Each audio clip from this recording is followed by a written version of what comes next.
Tonight, the burlesque show has been canceled, and you're going to see 3 white guys and a girl talking about geeky stuff instead.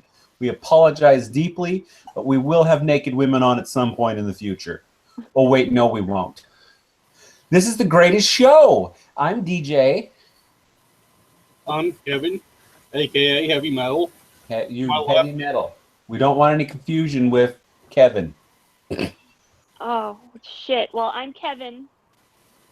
So that's going to really complicate things. Yeah. You see how confusing it can get? All right. Well, I'm Kevin. So are we dead set on not having naked women at some point in the future? Because I know some people. I can make some calls. I'm not dead set against anything. Make those calls. Make those calls.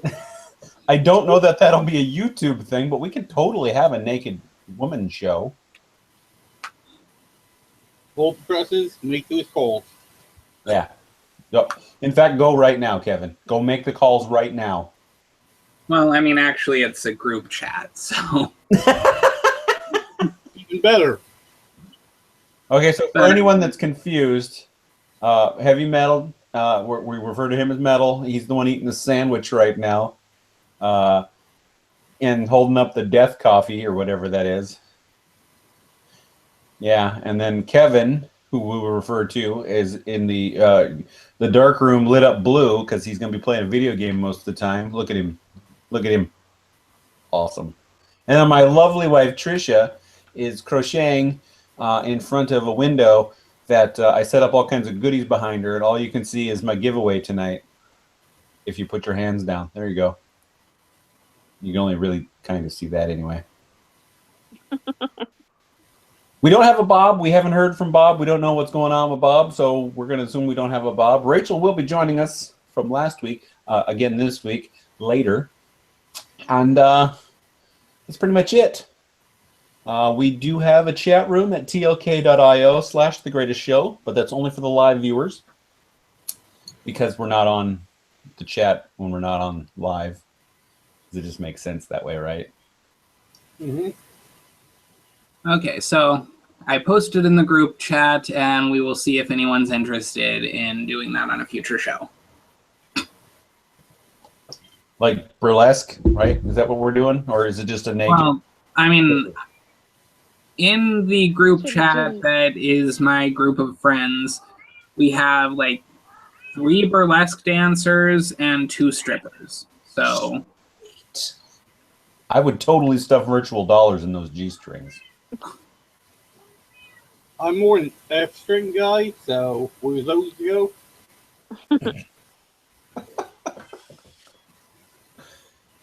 I would rather have the, be able to actually physically stick dollar bills in there, but I'd have to clear that with the missus. yeah, I'm kind of hoping that nobody agrees to it because these are my friends, and I kind of don't want to see that. What kind of friends do you have if you can't see them naked? I've seen all you naked. Oh, wait, you don't know about the cameras. Hey, that's why I did what I did last night. And it was disgusting. I didn't think you could get an entire case of beer up your ass. Hey, I'm a professional. I'm still hungover. And sore. Hey, butt chugging is a thing, all right? That's why I'm still hungover.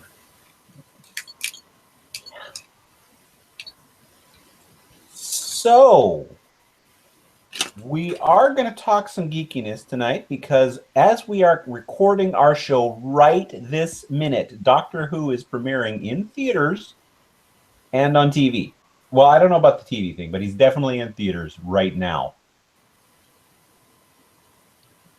Would it have been in the theater that we went to last, the one on Division? It could have been. Didn't we see a preview or something for it there? We did. We did. So it's most likely playing there, yeah. I'm okay waiting till it comes on TV or iTunes so that I can get the season pass again. And I don't know how I would do sitting in a theater. Well, there is that too. I mean, we haven't done a whole lot. For anyone wondering, she's not dead. She's just incapacitated. super broken. Yeah. It's When good. when I took her in, I tried to trade her in for a model that works. They just wouldn't take the trade in, and I can't afford another one outright. So I don't even remember seeing any options there. yeah, it was very slim.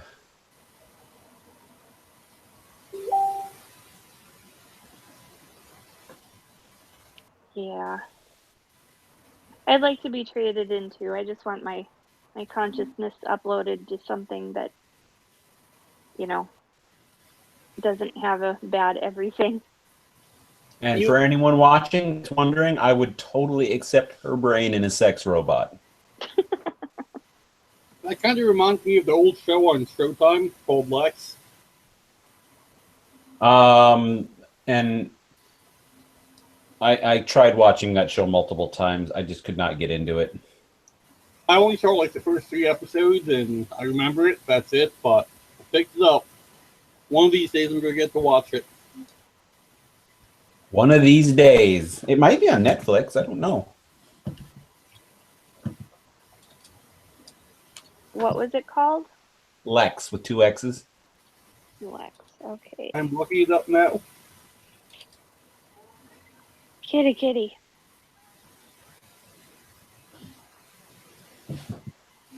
No, it's not on Netflix from what I see.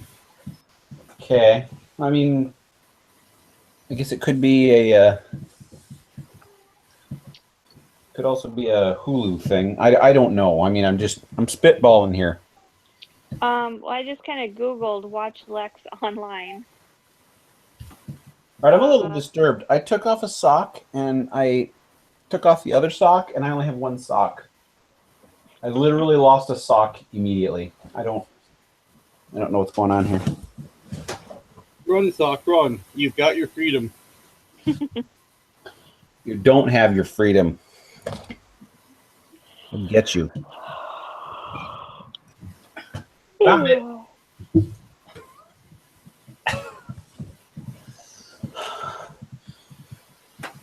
Because we don't know how long we run, the missus is going to be sleeping in her brand new chair, which is what she's sitting in right now. And I'll be sleeping in the bedroom, so we're broadcasting separately. Hi, whoever the viewer is. We have a chat room at tlk.io/thegreatestshow, which we are in right now. At least I'm in there. I'm pretty sure Heavy Metal will be in there in a minute. He and I are both in there. Sweet Christmas. That's awesome. Sweet Christmas. Yeah. Oh, Luke Cage. That's Luke Cage, yeah. But Claire has been saying it. That's because she's bumping uglies with Luke. Claire has been saying it all season during Iron Fist. It's true.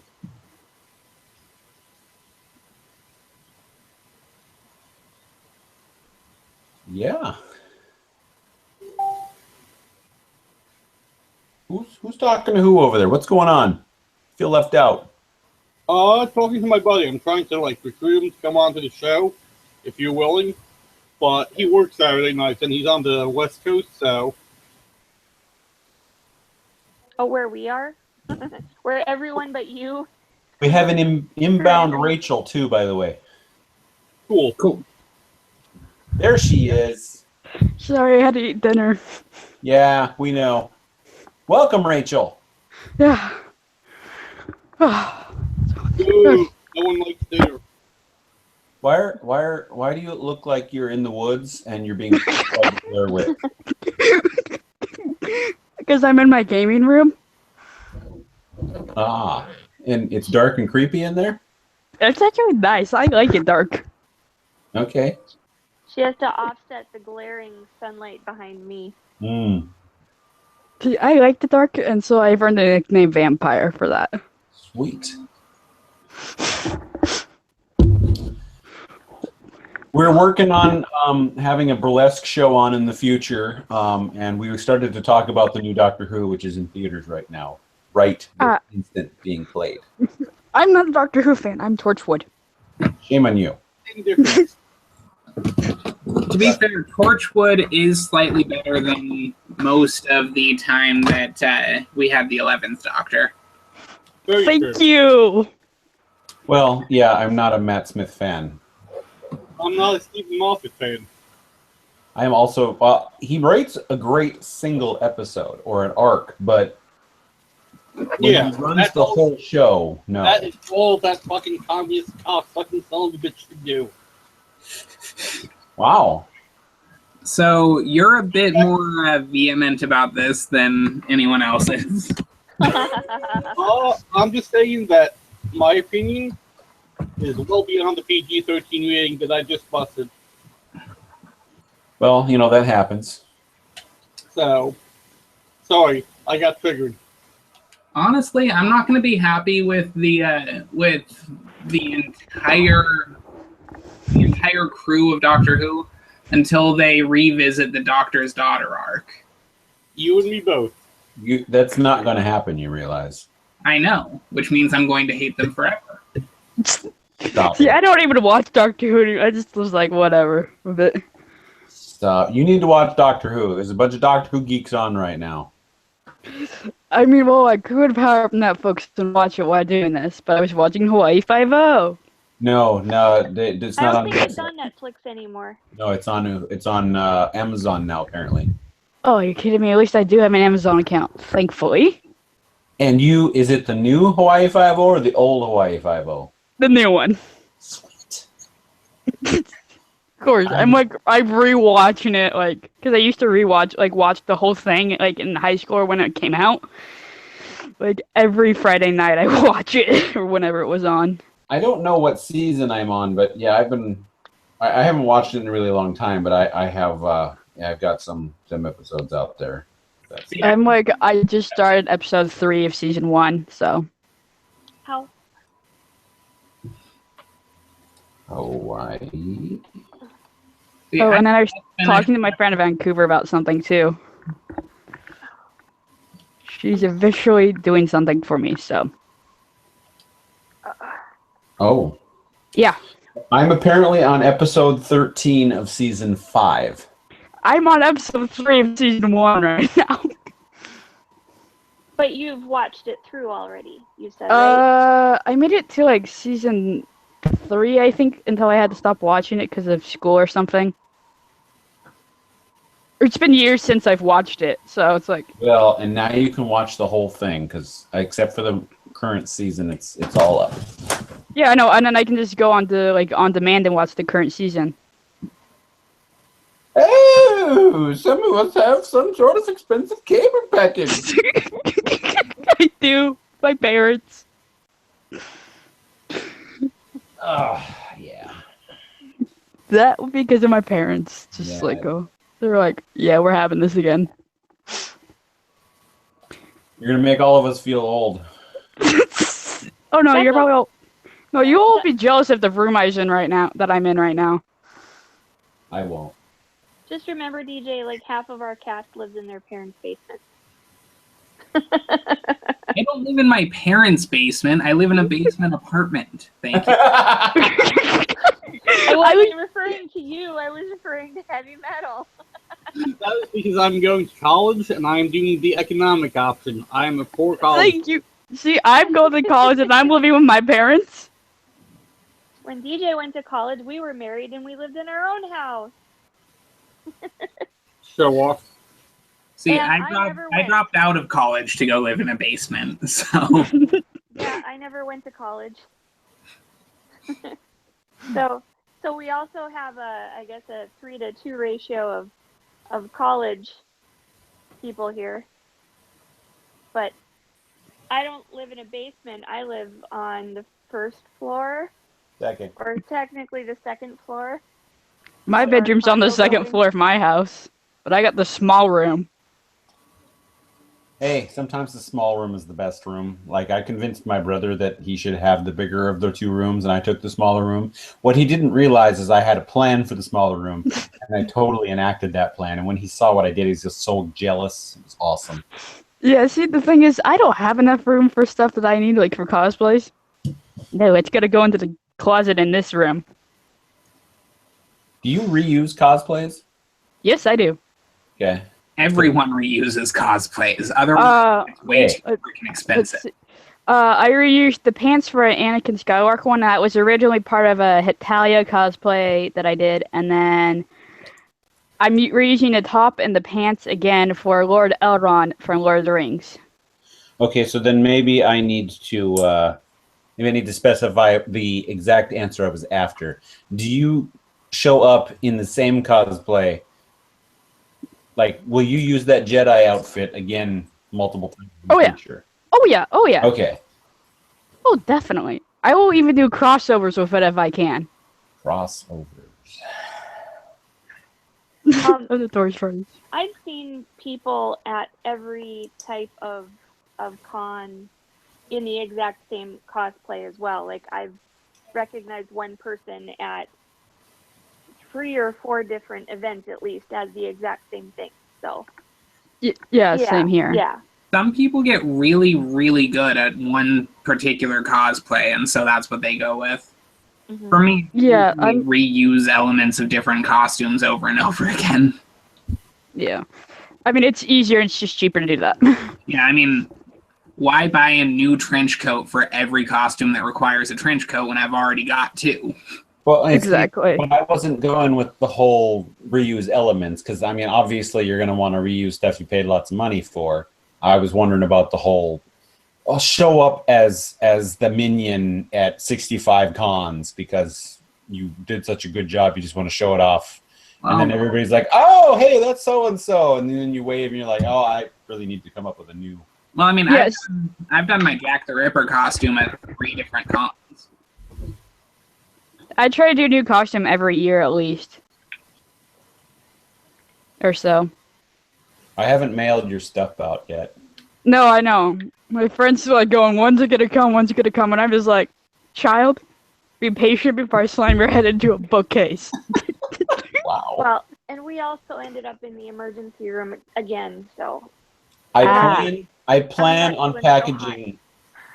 Yeah, I plan on packaging the stuff tomorrow and then bringing it to work on Monday.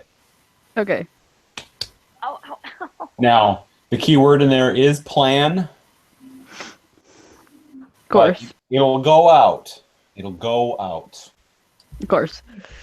Yeah, I have a dog treat order to fill to go out on Monday too, so we can work on that both. So my friend in Vancouver and I have officially figured out our 2 new cosplays we're going to do eventually in the future together. Finally. After like months of arguing over it. All right, we know one of you is going to be the horse head and the horse ass. What's the other one? No, we're going to do a couple characters from Underworld. Which characters? Because my hair's short enough that I'm going to do Celine. Okay. But I'm going to modify her outfit slightly. You don't want to wear a black leather corset? Nope, no thank you. Come on. It's going to be slightly modified, slightly. Okay. And then she's going to do Lena from Underworld, the new Underworld movie.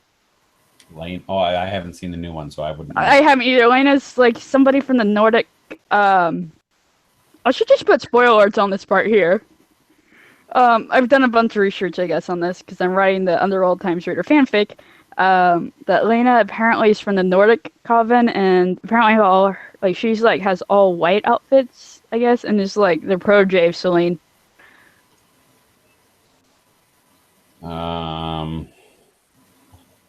I found Alita. What about? It's Lena, it's like Lena or something.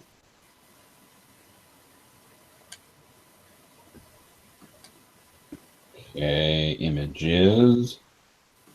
Oh. Yeah. And Celine's outfit, or hair, is a lot different too in the one, which is really weird. I was sitting there looking at new photos of it. It was like, why does your hair have white in it? And then I looked it up and went, oh. Okay. That explains it. She has a bad dye job, and she's really upset about it, which is what the whole movie's about. She goes and lives on the stylist that dyed her hair. Yeah, she goes and grabs the Nordic vampires, and she says, "Listen, look what they did to my hair. All right, I have to live with this for the rest of my life." Actually, it was the Nordics who did that to her hair. Whatever. Don't. Wait, would their hair not I don't know. Doesn't it change like with every vampire movie? Does their hair still grow? It's really weird. So like her hair is like normal how it used to be, but then there's like white streaks in it, I guess. It's due to this cocooning process thingy called the sacred world or something. Okay. And I haven't fully understood it yet. That's where you've got some furry action going on, where there's two werewolves in wolf mode. They're actually just dudes in costumes, and they're just going to town. And that's This is. I don't trust werewolves anymore, anyways. oh, they're terrible. They're terrible. Don't loan them anything because they'll never return it. Exactly. You can loan things to vampires, and they'll give it back to you. A couple 100 years. Give or take. Yeah. They're not real good on the whole time thing. No. Well, since you are a Doctor Who fan, we'll talk about the other stuff that came out, which I had mentioned before in the pre-show that you weren't here for. And that's the Last Jedi trailer, or the official teaser that came out. I haven't even had time to watch that. What? Watch it now. You can Go blame watch- college. Go Yeah, watch it now. Nope. I'll watch it later tonight. All right. So there was a cocoon thing going on. It's two werewolves, and they're going to town. It's very funny. No, I think I saw bits and pieces of it somehow. I don't know. That's all it is bits and pieces. Yeah, I was confused by it, mostly what I saw so far. Okay, I just saw a Star Wars movie. There's another one. Yeah. There's going to be a Yay. new Star Wars movie every year. Yeah. Oh. So good about my bank account at this point. So in December, hun, episode 8 comes out, The Last Jedi. Next year, the Han Solo individual movie comes out, and then the year after that, episode 9 comes out. And then what comes out after that? Who knows? It's called Cocoon. There's two werewolves, two Wookiees. They're Wookiees. They're going to town on the Okay, Millennium so- Falcon. If Brokeback Mountain style going at each other? No, if, no, if the Han Solo movie is not a retelling of Death Troopers, I'm not interested. Death Troopers? Did you never read that book? No. It's a part of the extended universe, which is which involves Han Solo and Chewbacca, and it's basically zombie stormtroopers. Yeah, see, that's not gonna. I'll tell you right now, that's not gonna happen. No, it won't. Yes, I know, but seriously. What I am getting from just what I'm hearing is that we're gonna see Han and Chewie connect for the first time, and we're gonna meet young Lando, and we're going to see how he got. Maybe they're gonna do the Kessel Run. We don't know. That'd be awesome to see that. For once, because like you keep hearing about it and you're like, show it for crying out loud. Yeah. Alright, so I just started watching it. I've got my earphones in. And it starts off with Rey breathing heavy. Last time, we had Finn breathing heavy. Is the next one going to be so heavy? Breathing problems? There's Is two it not- There's that's two a problem. Wookiees. There's Does two that Wookiees add- going to town on Rey. Maybe they have asthma. Can you not? You know, they're really dusty planet. Is there like a sock on the door that I should be aware of? Yes, there's a sock on the rock which acts as a door because Luke doesn't have a door. He's just like what you guys do, what you and a man and another man and a midget do on Jello is entirely your own business. My mom was so weird. Like, okay, so it's like we went and saw episode 7 in theaters, and then months later we watched it on TV, and then a couple months ago we watched it again because she didn't realize she had seen it multiple times already. I'm just sitting there bored as can be. I'm like, I've seen it. We done yet? You know, Can we get to episode 8 here? I never watched a Star Wars movie until I was married. And I still What? don't care about them. she's seen them all. Don't let her fool you. She's seen them all. Well, yeah, I mean, we've been married forever, so he's forced me to watch everything. Except apparently Disney movies. I don't watch Disney movies. I wanna watch the live action Jungle Book that came out that's on Netflix. I want to see that. Yeah, one. it's on Netflix. I need to see it, but I've just been like, nope, homework nonstop every weekend. If she was up and running and was out doing stuff, I might be able to do what I normally do before Marvel movies, which is start from the beginning and watch them all in order. Right. Until I get to the new one, which that's not going to happen this time. But maybe I can do that with the Star Wars movies leading up to Episode 8. I only have one Marvel movie in my house. I own them all in the cloud. The cloud. I only have Elektra in my house. Why, of all movies, would you have that? Oh, yuck. I like it, actually.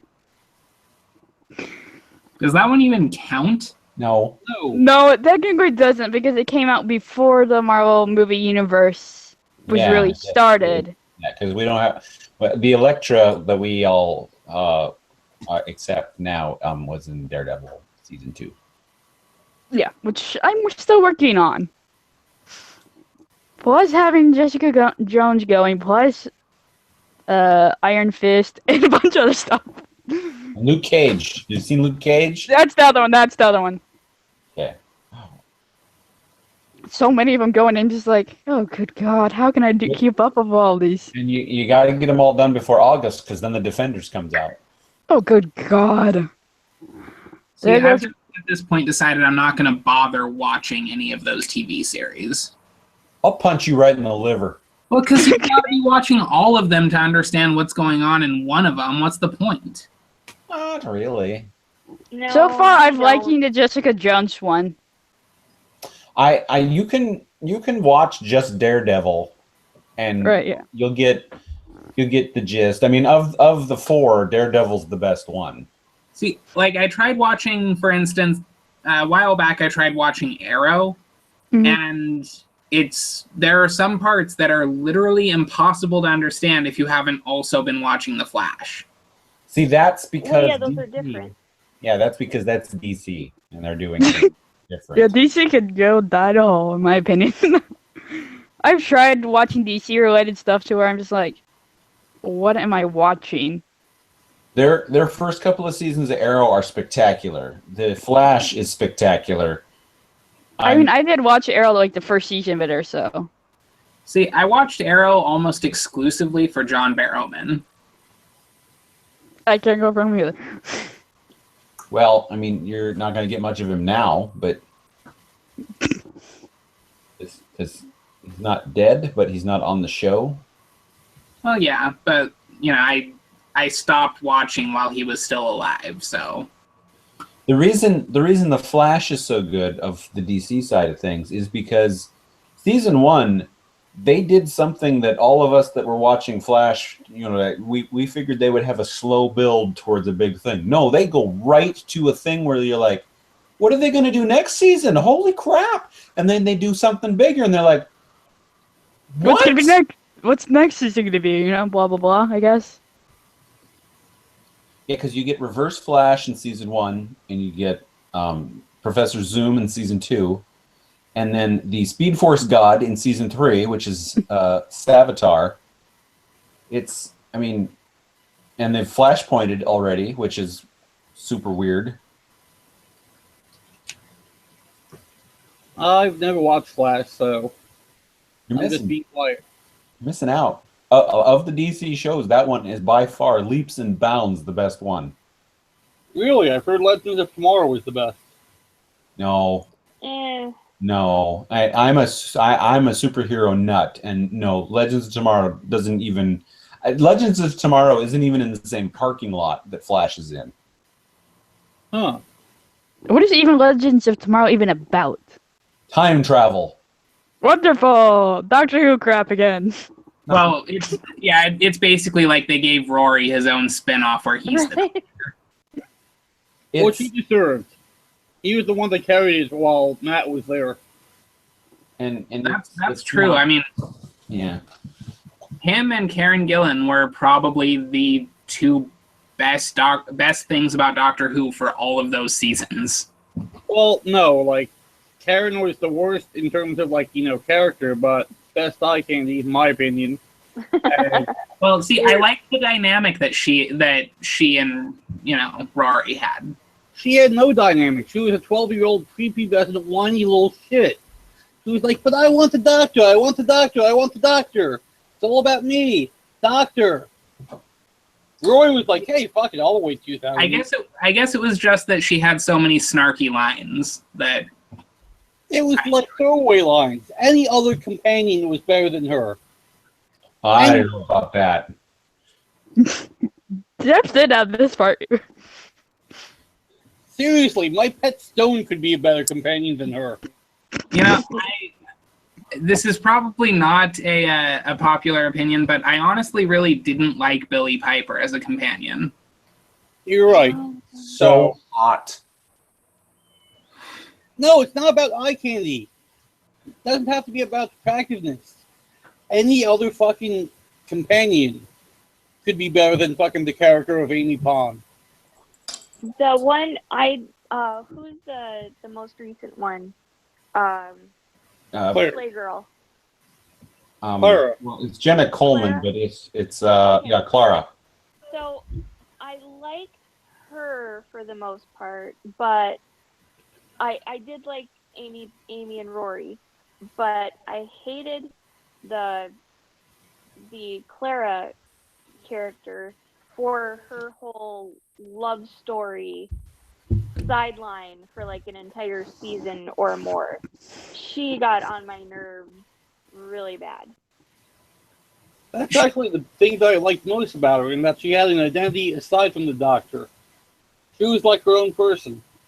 See, but she was a stereotype as far as a character was concerned. Yeah, it was bad. I mean, Yeah, that's how bad fucking it's gone. A stereotype is better than Doctor, come save me. Oh, my Aunt Carrie was watching this episode. She'd be probably tearing somebody's throat out about a second because she loves Doctor Who. I think that of what I can remember of watching Doctor Who, I think that Amy was one of the first companions that I can think of where she kind of, I don't know, like she went out on her own more, or she I don't know how to explain it. Like she didn't wait for the cue, to go on whatever the adventure was. I mean, and then that, I suppose that's what you didn't like, because then she'd get herself into some sort of situation where she needed to be rescued. But at least, but I think like with the Clara character, I think she followed suit in the way that they, even though they were the companion, there were a lot of storylines that focused more on them and less on the Doctor. Which, hey, it's cool. But my tagline is fuck Stephen Moffat as the lead guy. He sucks donkey dick. Sorry. I don't know his sexual preferences with the animal kingdom, so I mean it might not be donkey, but he does suck something. He's a great writer, don't get me wrong. He did some awesome stuff before he was a lead, and then it went belly up afterwards. Well, we've gotten a lot more run out of this than I thought we were going to. But I like the Weeping Angels. What? Those were cool. I said I like the Weeping Angels. They're my favorite thing. So, as far as the new companions go, I think Billie Piper, in my opinion, no, Billie Piper, while hot, was not the best of those. I really liked Martha Jones because she was smart and independent and not in love with the Doctor. I was good with Martha. You sure? Seemed like she left because she was like, trying to make something happen, but at the end, at least. I don't think so. Who was the redhead again? I can't remember her name ever. Donna Noble? Donna, yes. I liked her just because I think she was the first companion in a while that didn't have some kind of romance arc with the Doctor. That's what I like most about her. Yeah, I'm with you there. And I don't like Donna at all. I mean, it's Donna annoyed the crap out of me. Why? Donna to me is Amy to you. Oh, it's fine. Fair enough. I'm just trying to figure out why. I couldn't stand her personality. Yeah, she was really, really combative just all the time. and for no good reason. Just bad attitude all around. Bad. I'm looking at your link right now. Oh, is this the wallpaper that moved? Okay. Yep. I like the times when Harkness gets to be a companion briefly. You can't go wrong with Jack Harkness ever.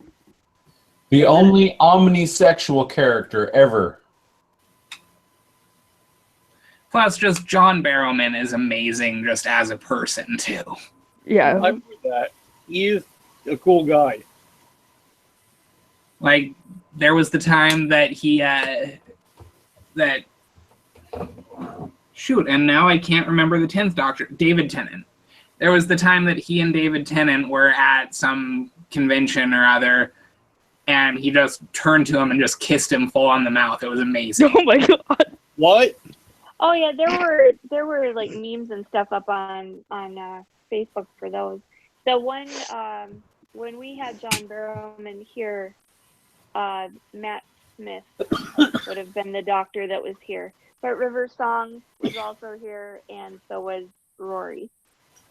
All at the same time. Yeah, don't they come to like Wizard World or something, right? Well, all of those guys were at Wizard World. I think. Not this past February, but last year. Yeah, last year. I went last year with my dad. And Karen was supposed to be there, but then she had to cancel for filming. I think Jason David Frank was supposed to be there last year too, but then he canceled too. Which bummed me out. Jason David Frank? Yeah, the Green Ranger. He's going to be at Rose City. Really? Yeah, okay. I thought that name sounded familiar. Yeah, I just told DJ the other day, I'm like, there's a Power Ranger, and it's like he has 3 first names. and that's where that's where my next bumper's coming from. I'm gonna ask him if he'll do a bumper for my Spectre show. Like, I would love to meet the guy so much. Like, he was the reason why he kind of got me, like, watching Power Rangers as a kid kind of got me into doing martial arts, and then I did that for a while. So, I have a question. Has anyone watched Super Sentai, the link that I posted last time? Or working on that. Working on it. I pretended to. I don't think I'd watch it even if I were in the same room with you and it was on. Oh wait, that happened and I didn't. Metal, what about you? I haven't yet. I've been catching up on homework. Okay. Welcome to my life. It's called chemistry homework for 3 hours and math homework for 4. God damn it. Yeah. And then geology homework for 2. Geology is not a good class. I do geology homework for poo. No, it's 2 hours long of homework. Because it's like, here's a super duper thick textbook. Enjoy reading a bunch of pages that you already know crap about, because it's like, oh, I took earthquakes and volcanoes fall terms. Like, I don't need this class. Basically a bunch of stuff that you learned in high school already. Somewhat. What's your major? Depends. I don't have one yet. Well, I'm trying to get into the veterinarian technology program at my school. And so you're studying rocks. Yeah, because I have to get all my general ed stuff done. That was like when DJ was going for a business degree and he was in an astronomy class. And sad enough, the people that were taking astronomy because they had to have that for whatever degrees they were going for were totally checked out. And I was the only one that A, showed up every single class, and B, had everything done when it was supposed to be done. Yeah, I know, like, everybody else in my class is going, what? And I'm sitting there going, this is fun. Well, I took it because I thought he was actually going to take us to the roof to look at stuff in the sky. That never happened. But I stuck with it, and that just never happened. Yeah, and I also, for my business degree, I took a creative writing class because I love creative writing. Yeah, see, I should be taking that eventually, and I haven't. Because I've got all my writing classes done already. Like, I got those done my very first term. And then it's like, oh, you're stuck with Math 111 again for a third time. What's Math 111? It's pre-calc. Gotcha. It is no fun. Yes, I'm well aware of the calc sequence. Math in general is no fun. Exactly. I like doing it. It's the whole reason I became an analyst. I loved algebra. I absolutely loved algebra. You know, Kevin, I think you're pronouncing that wrong. I think you got into math because you love it because you wanted to be an analyst. Analyst. Yeah, no. I'm pretty sure that would have come up during the interview. That didn't come up? No. Oh. But it's like, if the vet thing doesn't work, then I'm going with a geology degree route. That just seems like a logical alternative. Yeah, I know. It's like, okay. I mean, I totally see that, you know. The other option was wildlife. What if? Well, that's a little closer to veterinary, at least. I know. I was gonna go like be a federal wildlife patrol person. I was like, sure, let's go do this. And then my mom's like, no. But what about being a rocket scientist? And if you can't get in and find ET, then you can be a rock scientist. You just take the ET out. True. See, when I started going to college, I was originally going for psychology, but the general ed crap, I could not put up with that. Oh, I've put up with for about 2 years now. Yeah, I'm still not done. I have like 32 more credits, or less than 32 credits to go, but still, it's like I'm taking 3 classes a term, except in summer term, because I have to take Chem 151 this summer. Yeah, see, it got to the point where I realized I did the math on how much the whole thing was going to cost and how much debt I was going to be in by the end of it. Mm-hmm. And I was like, hey, you know what? Let's not. And so then when my friends started graduating college, they all gave me shit about not finishing. Like, yeah, but now you're working minimum wage jobs, and I am an analyst, which is what I always wanted to be. And you're not in a ton of debt like they are. Right. It's the same argument I use when I go to the liquor store and somebody who picks up a huge case of beer makes fun of me for picking up a little thing of schnapps. And I say, let's pretend we both have $60. When we leave, you're going to have 5 left, and I'm going to have 55 left, and we're both going to get the same level of drunk. Now who's the idiot? True. Surprisingly, the beer that I drink, I haven't got drunk from. I've ended up with headaches from, but... Hey, you're not allowed to drink underage. Yeah, get away with it. I don't know how it is where you're from, DJ, but in Oregon, as long as you're over the age of 15 and with, you're adult. A parent. Yeah. In my day... Well, Kevin, let me just say that North Dakota is finally thinking about legalizing medical marijuana. Jesus, what the hell is wrong with you people? True.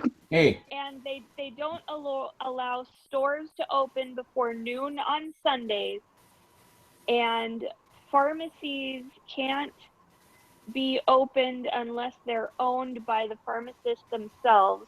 So we can never get cheap prescriptions like at a Target or a Walmart or a Costco, because it's a law that you can't. That's ridiculous. So you lived in a stupid state. Yeah. Yes. It's called a red state. Yes. I've retconned my history, so I've never lived there. I was hatched as a full-grown 38-year-old man in Portland. And I remember even after we turned 21, liquor stores couldn't open on Sundays at all for a really long time. Oh, and no liquor is sold in any other store but a liquor store. So you don't find beer in the grocery store or wine or anything like that in any other store but a liquor store. See, I can walk down the street to the nearest grocery store, and I can buy schnapps there. So Yeah. Oh, I think she hit a wrong button. Because here she is again. It crashed. The phone. Yep, the phone. Yeah, I want to rewrite my history and then put that out as a series of episodes on the Spectre Show so that everybody can live my wonderful life with me the way I wanted it to be. At this point, it's going to be a number of episodes I'm going to be crashing on at this point with this show. It happens. Yeah, So it's like does that mean that you weren't in the military now? No, I'll still be in the military, but I would be way more awesome in the military than I actually was. So, like, rather than just being... With those memo redacted files that, go on from, 1992 to 1999. Well, see, I'll have been a Navy SEAL instead of just a barber. who never saw a ship. No, I'll have seen ships in shipyards. SEALs. Yeah. SEALs need some sort of water to operate, and there's water in canteens that we carry. So that's how that There would you work. go. Finally living the dream of being an E5. No, I'm this is my rewrite world. I'm going to be a lot more. If had everything aligned just perfect, I could have been a chief petty officer in the 3 years I was in. How? How? Yeah. I had to hit every single test. I had to pass and get promoted. So I had to ace every test every year. I had worked this out because No, you're right, because there's a gap between E4 and 5. So maybe it was first class that I could have done in the 3 years. Maybe not chief, which is an E6. So, yeah, I could have been E6 had everything worked out just perfect. But I had to be, it had to all be clicking. My math teacher was in the Army. Oh, boy. I'm sorry. Stuck. What, Kevin? No, I was going to ask what grade did you actually end up with? E3. Ah. So basically, I only got to the point where it was the last gimme rank, and then I passed an E4 test, but I did not get promoted.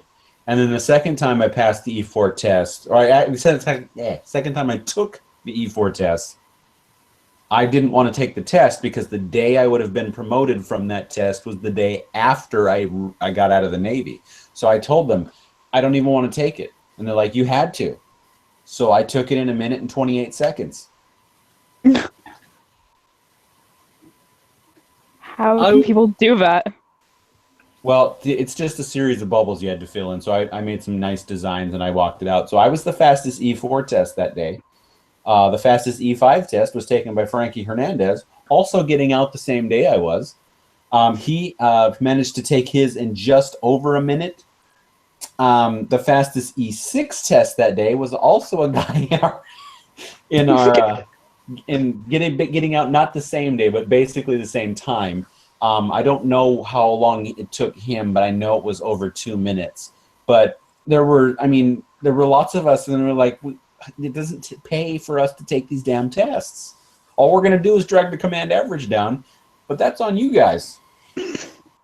I wouldn't have brought that up in your spot just because I would have failed purposely. You wouldn't have brought that up in my spot? Yeah, just let them figure out 6 months down the road. No.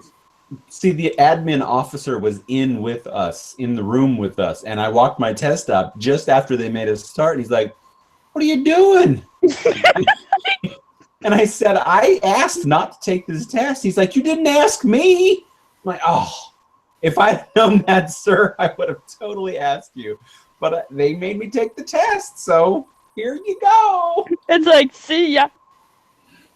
And not only did I fail that test because I was just making designs with the bubbles, I failed that test bad. Like, I don't think anyone ever failed that bad. I'm surprised I didn't fail my first chemistry test or quiz yet. It's a good thing. But you're not going in to try to make a time record. I didn't even... No, I was like going, I don't want to be out of that class because my teacher had a really annoying voice and I was starving by the time I got to that class. I didn't even open the test booklet that day. I literally took the bubble sheet. I moved everything over to the bubble sheet and I just started...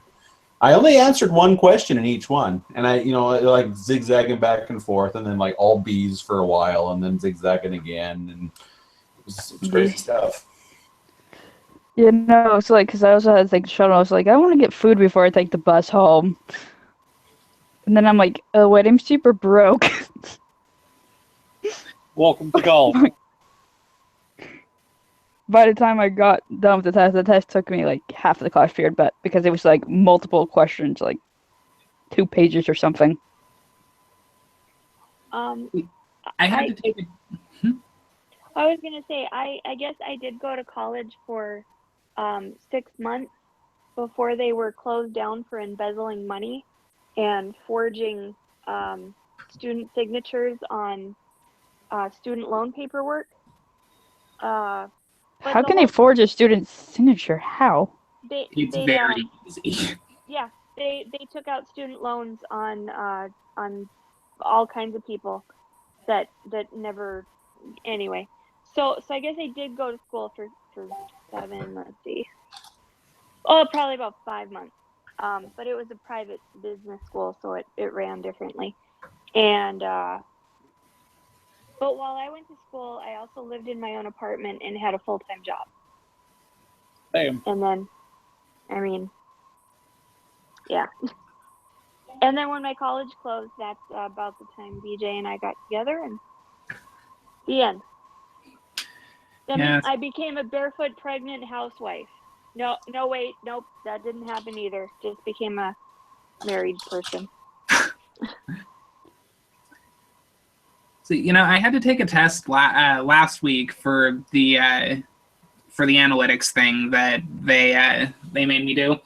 I got like 3/4 of the way through the test, did all the typing stuff and, all of the questions regarding Excel knowledge and all that, which I thought was stupid because I did this job for 3 years. Why are you making me take this stupid test again?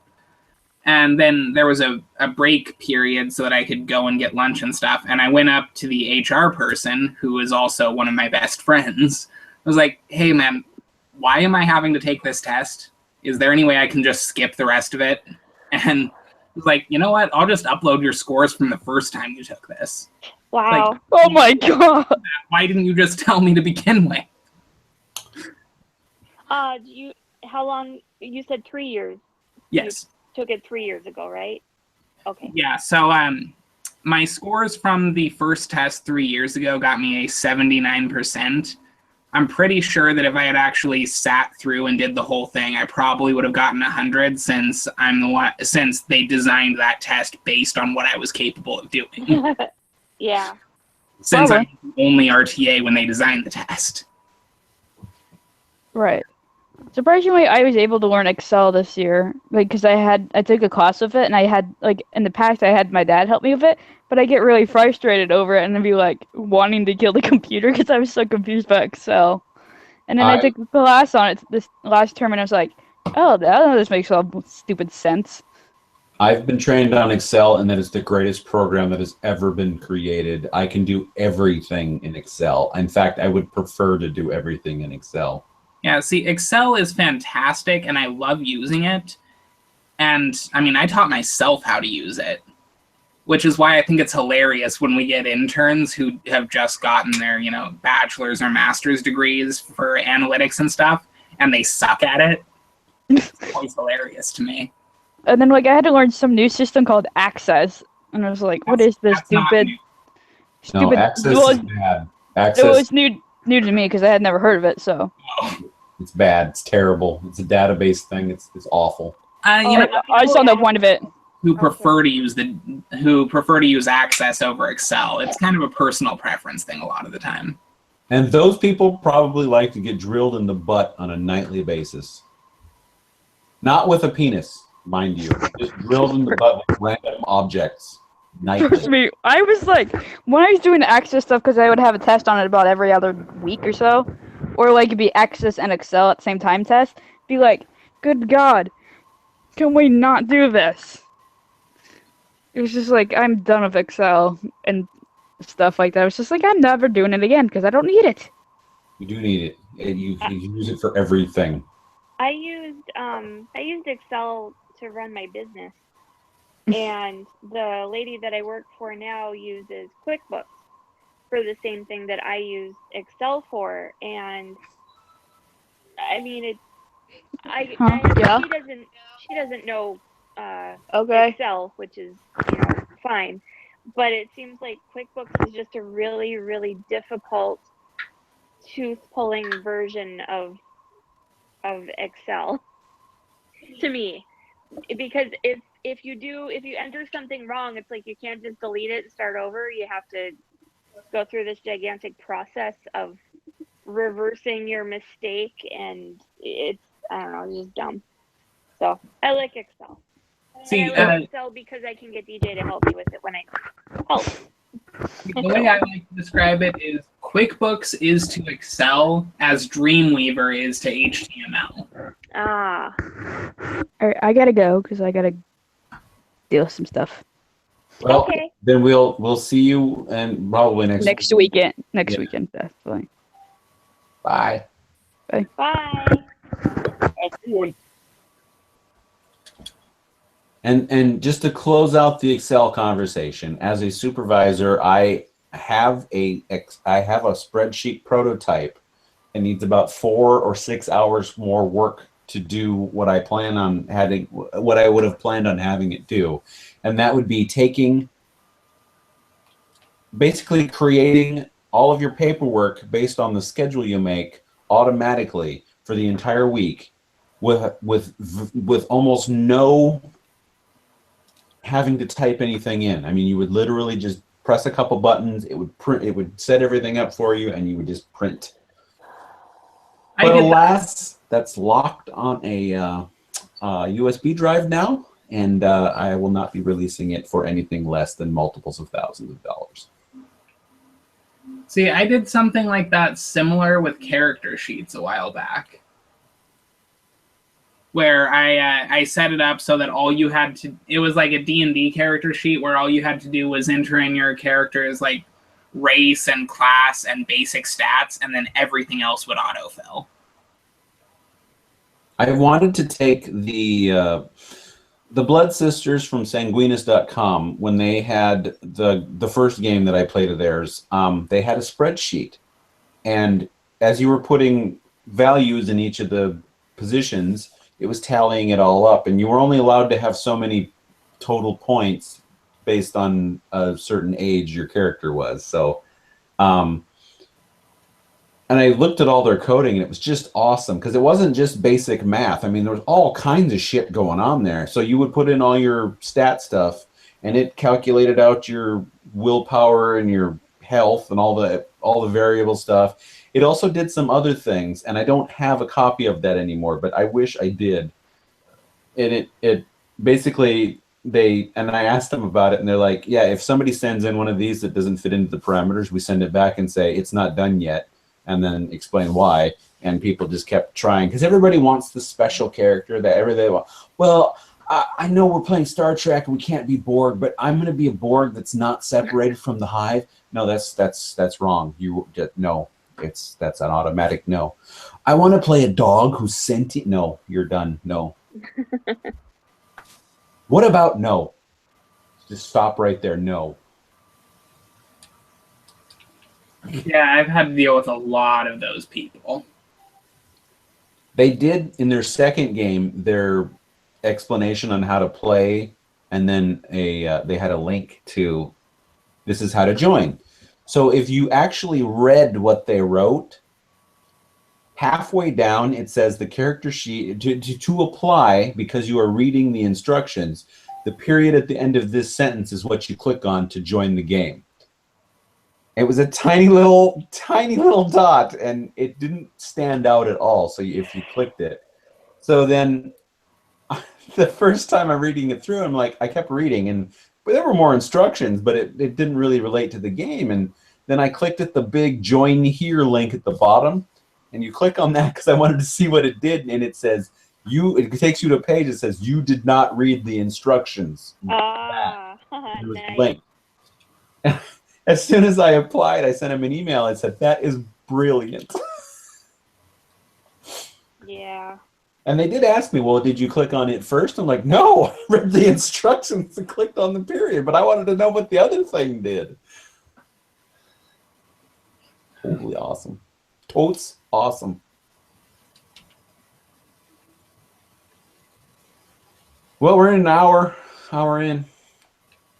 Wow. The Doctor Who discussion ate up a lot of time. It went a lot. Like I said, it had a lot more mileage than I thought, and it's all because some of us hate certain companions. Hey, I'm sorry. I liked honesty, and I was honest. My favorite companion is K9. Yeah, Cool. way back. I was, let's see, original. I was a fan of, I have to say, Perry, Perpigillium Brown, because she was the Sixth Doctor's companion. I never really liked. I mean, I don't hate Mel, but I didn't really like Mel compared to Perry. I liked Ace, but I hate the Seventh Doctor. I mean, I don't like his stories overall. Really? Why? They were building up to something that they never got to do. But I mean, they're all. Sylvester McCoy stories tend to be, hey, why don't we try telling the story this way? And it's like, no, don't. I mean, there's a reason Doctor Who works. It's not because you went experimental on it. It's just leave it alone and use the pattern. Gotcha. As far as older companions, I'd have to say that Jamie McCrimmon was good. Zoe from the second Doctor era was good. I did not like Joe Grant as a companion. Sarah Jane was good when she was during her run. She had what, 3, 4 errors? Well, yeah, they kept. Well, no, was it? She got the third Doctor, the fourth Doctor, and then the 10th Doctor. So yeah, I guess she came back multiple times. But So what Metal just said. Yeah. I know Right? there's multiple doctors, but Yeah. the crew that I originally was, the crew I was originally exposed to because of when I started watching was Nyssa, Adric, and Tegan. So I always, I liked the larger crew, but I mean that kind of went away shortly after the fifth Doctor stopped doing it. So I mean, then it was just a single companion. See, I got started with Doctor Who with the Ninth Doctor and Billy Piper. same here. So, Well, my first Doctor was Paul McGann, so That's a rough start, dude. That is a really rough start. I agree. Yeah. It's canon. I appreciate the effort that they attempted, but compared to all of the rest of Doctor Who, that's a rough. He's been great in the Big Finish audios, but that's a rough first Doctor to have. I know. I tried. I didn't have anyone to introduce me, so.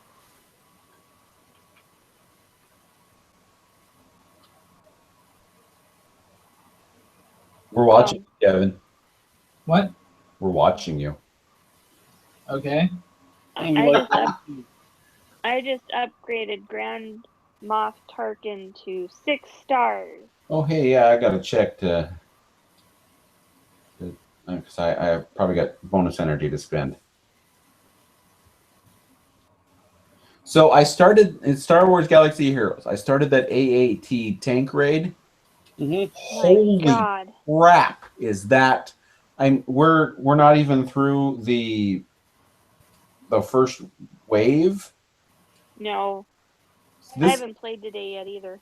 this is gonna take months to finish this one. Yeah, what's up with that? And my guys, which are decked out, are barely denting. I mean, it takes my entire 5 full turns to take away 3%. Damn. And I usually get about 1% out of all of mine. Depending on what crew I set in, is how much damage gets done.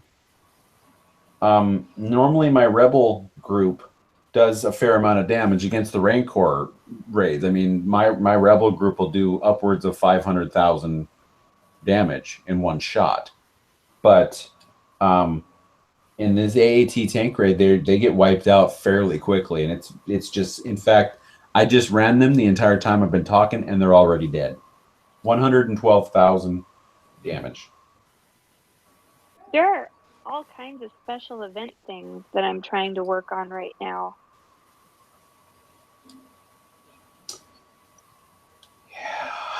And then I've got to go do the guild stuff there yet too. I just finished my dailies. I'm really bad about finishing my dailies. I am actively working on my Jawas. Really? Yeah. So I have taken there's two teams that I notice without any out. I mean, if you just put this type of character in, they're really hard to deal with, and that's a full Jawa team. Well, three. Sorry, now a full Jawa team, a full droid team, and a full Ewok team. Those three are nearly impossible to take down because they all complement each other. What about all those clone people? All those guys that look the same? I Like don't Fives know and if Echo. are there 5 of them? Because I imagine they would do the same thing. There's got to be at least 3 or 4. Well, I tend to work on them quite a bit, and I guess maybe I shouldn't. I know that there's Fives, Rex, and Echo. Oh, there's Cody also, so there's at least 4. Okay. But I guess for some reason I thought they worked with droids or something too. I could be wrong, because I really don't know a lot about this stuff. I just push buttons. It's gotten me this far. That's why I like Mortal Kombat and Street Fighter and stuff, because I can just push buttons. You an Yeah. Eddie Gordo type player, aren't you? I'm what? An Eddie Gordo. Yeah. Oh God, very much so. I mean, I'm playing the game right now, and you see where my hands are. Yeah, you're way into it.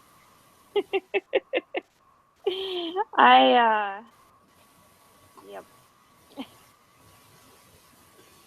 The groups that should work together are the ones that all fit into a category. So, like, I have an all Jedi team fighting right now. The Rebels should do great. There should be an all Sith team that should do spectacular. All Turntables and all Ewok, all, Yeah. droid. All Resistance, But I mean, it's this is rough, and I mean, there's no reason to stop it. I mean, we should just keep going because there's going to be a light at the end of the tunnel. But I mean, it's taking an act of God to get this done. I generally don't put in teams like the way you're well, I sort of do the teams like you do, but my general practice is I like to find like after I do one team with Luminara as the leader, because then everyone heals, and then I do one team of Jedis with Qui-Gon, I think. Okay. Because they go fast. Then after that, I generally just pick leaders that give benefits to all of their companions. So like I'll use the big hairy guy, Chewbacca. I'll use him as the leader because his benefit as a leader won't just affect his his crew. It'll affect anyone that he fights with. If that does that make sense? Yes. Okay. Now, in my groups, I am using the leader that will benefit the team the most. Like the Jedi team that just got wiped out, I had the blue one. I know which. Oh wait, no, Barris. Yeah, Barris Offee was in the lead, but I also had Luminara in the group, Yoda, Mace Windu, and Plo Koon, because that group seems to work together real great, and they lasted the longest. They didn't do the most damage, but they lasted the longest.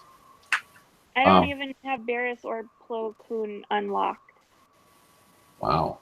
Maybe I have Plo Koon unlocked, but I haven't built him up. Well, when I started playing this game, the first people I went after are anyone with a lightsaber. So when the ships came out, I had Mace Windu maxed out. I had Plo Koon maxed out. I had the Jedi Consular maxed out. So I mean, when the ships came and everybody was complaining, I was I was sitting pretty because I didn't have an Admiral Akbar that was 7 stars when the ships first came out, but I've got one now.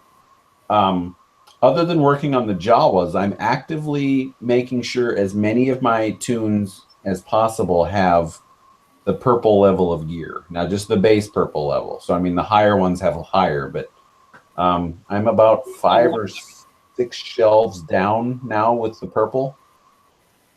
Same. Once my 2 tunes that are currently fighting get wiped out, which is about to happen, I'll look at how many shelves I got going.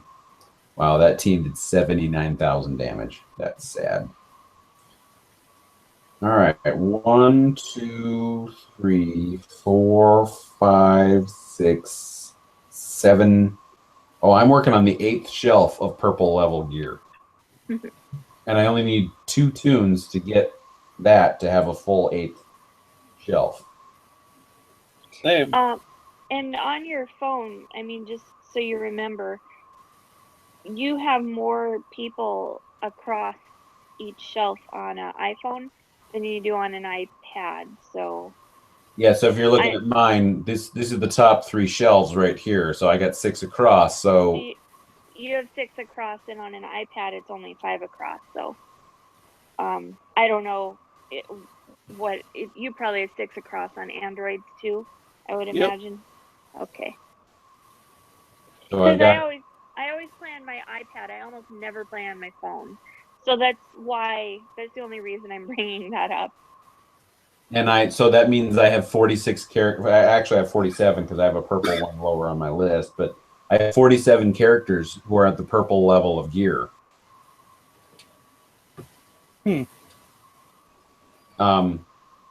Once I get, I'm also trying, I'm farming for shards so that I can get certain people up to 7 stars. So I'm farming Lobot, I'm farming Darth Maul, I'm farming, well, I can't farm Darth Maul. If Darth Maul shows up in any of the shops, I buy it. I don't even think about it. I don't care what the currency is. If I have enough, I buy it. That has gotten me to 6 stars, and I am 7 shards into the 100 for the last one. So I mean, it served me well. But I'm working on the Jawas. I've only got Dathcha as a 7 star. Chief Nabit, who I'm working on, is 5 stars. The Jawa Scavengers 6 stars. I don't know where to find Jawa Engineer shards. I don't know if that's a Darth Maul situation where if I see him, I should buy him. I think so. Okay, so I think then a couple of them are even. Because I've never seen the engineer except for in passing when I don't have the currency to buy it. and it's like always the one currency I never like really keep stock of at that week.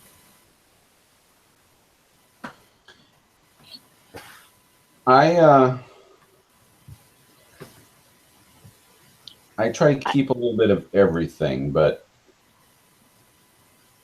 you know, sometimes like my guild coins right now, the marbles, I don't have very many of those because so few of us actually participate in the activities. We can't get to that third or fourth tier where we're really dragging in the goodies.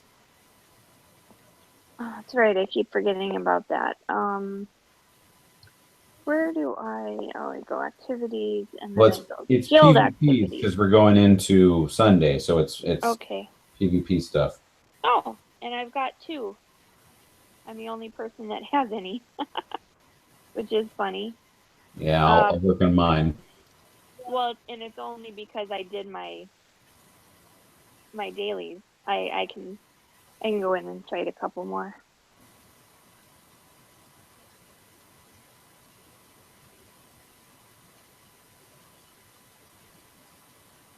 So it looks like the clones, there's the clone sergeant, which is the generic one. There's Echo, there's Fives, there's Rex, and there's Cody. Okay, so there's 5 of those. Because I know those guys kind of like the way that it works with the Ewoks and stuff is sometimes if one of them hits, like all of them run up and hit. Yeah. You know, the way the Ewoks do. So I guess I've been sort of working on them. I mean, I just kind of whoever has the most shards to go up another level, I just sort of work on them in general. I guess I don't have a very thought out plan. Chief Nibbit can be bought with the rice patties in the PvP store. The Dathcha is the uranium cakes in the Galactic War store. The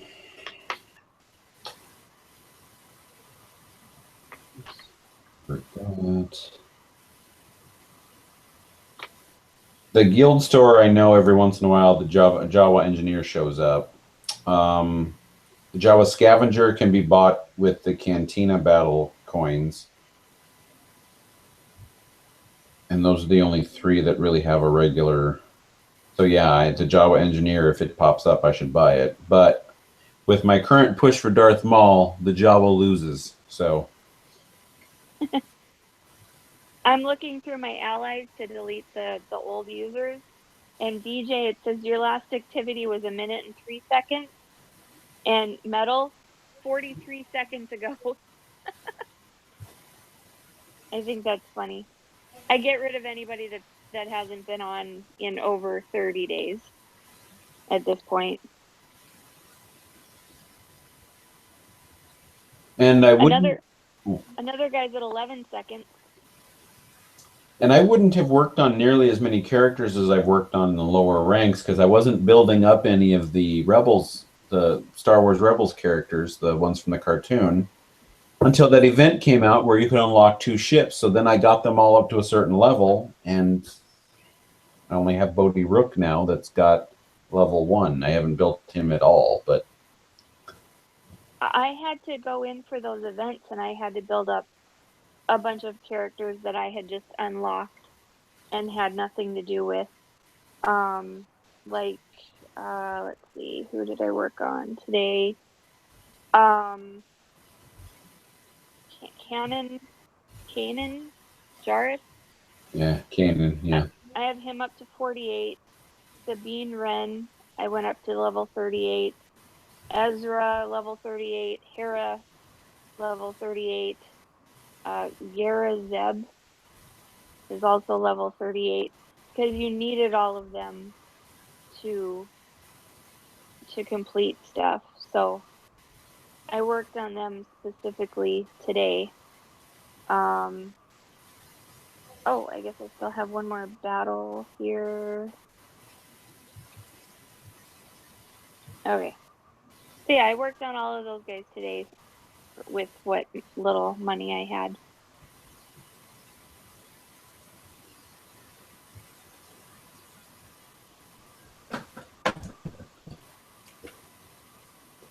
And Soft Rock is quiet as always. He's focused on his dungeon, 10-level dungeon, so that he can. I also have nothing to contribute to the conversation. You're still a member of the guild, sir. Yeah, but I deleted the app like months ago. I'll remove you then.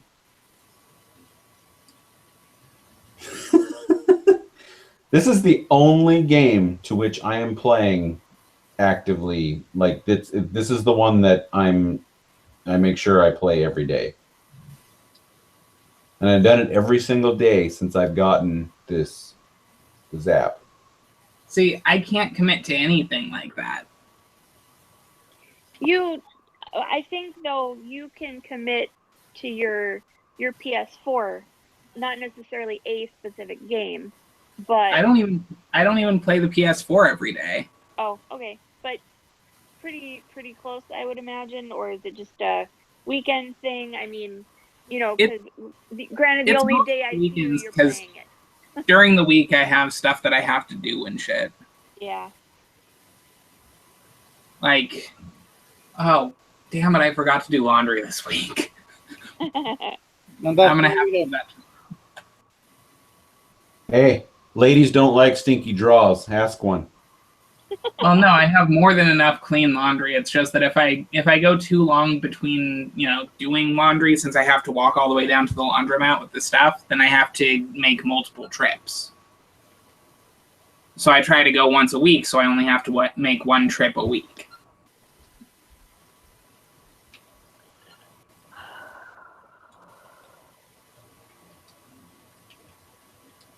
I remember in the Navy that I filled my my bag, the big green bag you haul all your clothes in. I would fill that up with clothes, and they would all go in one load.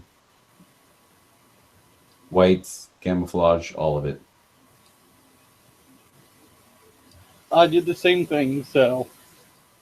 See, I've made it a point to never own anything that's camouflage. Well, see, we were in the military. Yes, I know. So we did not suck. But now that you're out of the military, anyone who owns camouflage clothing sucks. I disagree. I've yet to meet someone who owns camouflage clothing who is not just a total redneck. I'm not a total redneck. I still own camouflage clothing. I have never seen you wear anything with camouflage. That's because I don't fit into it. I'm fat. Don't you have a pair of shorts? Well, I do. Don't you have like basketball shorts that are kind of digital camouflage? I do. I have both of those things, yes.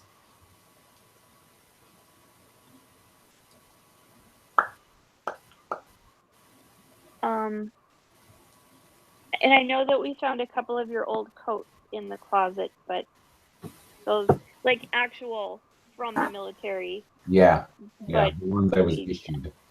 But yeah, they're not worn.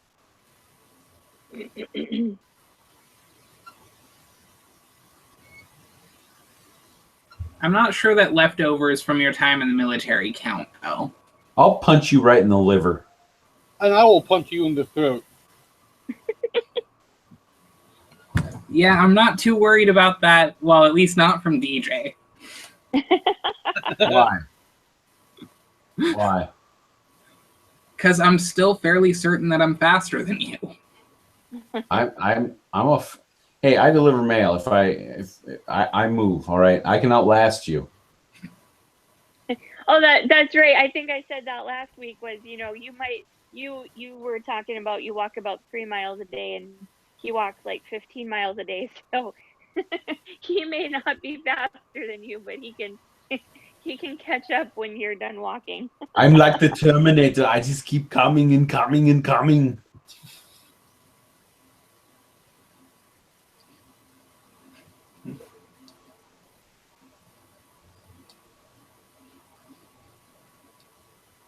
There's a guy in our guild exchange that needs stuff. Ooh. If you guys want to donate To the guild exchange. You want some stuff? Do you want some stuff? Yeah, it's time to go in and check to see if there's anybody that needs to be removed from the guild. Last activity.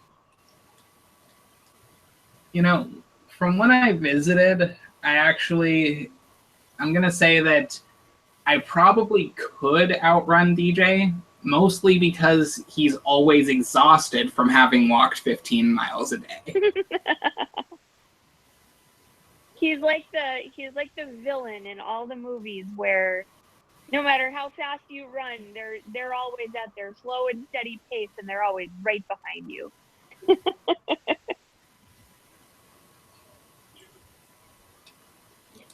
Also, he probably has weak shins. I can't deny that. I might have weak shins. But I don't know for sure.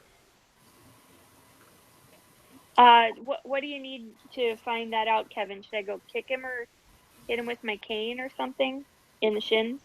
I mean, if you feel like it, yeah. Okay. We have it on camera. I'm being abused.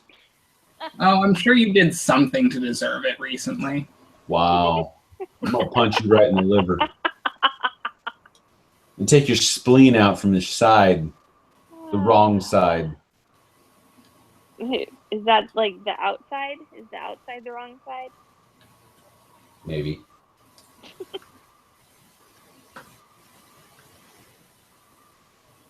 I am loving this Cantina double drop because I am making mad Cantina coins.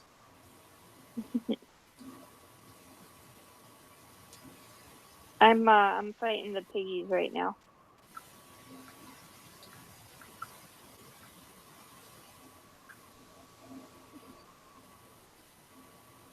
Sweet. Well, we've exhausted our last. Well, actually, we didn't really get into the Last Jedi. Do we want to talk about how awesome it was? Yes.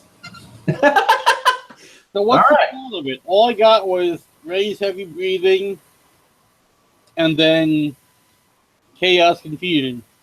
She is totally swinging that lightsaber towards the end of that clip, dude. She's the one flipping that thing around. Yeah, it looks like, they're just copying 4, 5, and 6 all over again. I find it interesting that at the end of the trailer, you hear Luke's voice saying how the Jedi need to end. So I listened to Geek Out Loud, and Steve Glosson is a super Star Wars fan. He's been doing not at Celebration coverage because Star Wars Celebration is happening right now. For anyone not aware of that, what? It's a convention basically. It's called Star Wars Celebration. So okay. The guests he's been having on during this, they've all pointed out some good things. Is that since Disney took over, there's been a very marked turn towards removing the light and the dark and focusing on the balance part. Like everybody's moving to the middle. Gray Jedi, no more Sith. Got people so basically Luke's comments are supposed to be there can't be Jedi because then that will make an evil faction. So he's gonna the idea is that he's gonna start pushing to get the gray going on so that we get balance. Oh, I wonder if the old broken down temple that you see them going to is the Temple of Revan. Maybe. The Temple of what? Revan. Darth Revan was like the original fully balanced Jedi Sith master. Like he was a master of both the dark and the light side. I know who Revan is, but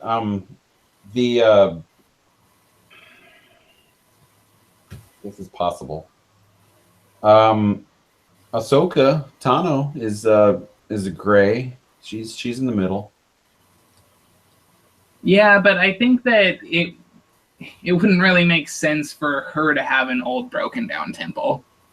Well, no, but I mean, what I'm saying is we're seeing more moving to the middle, and I don't.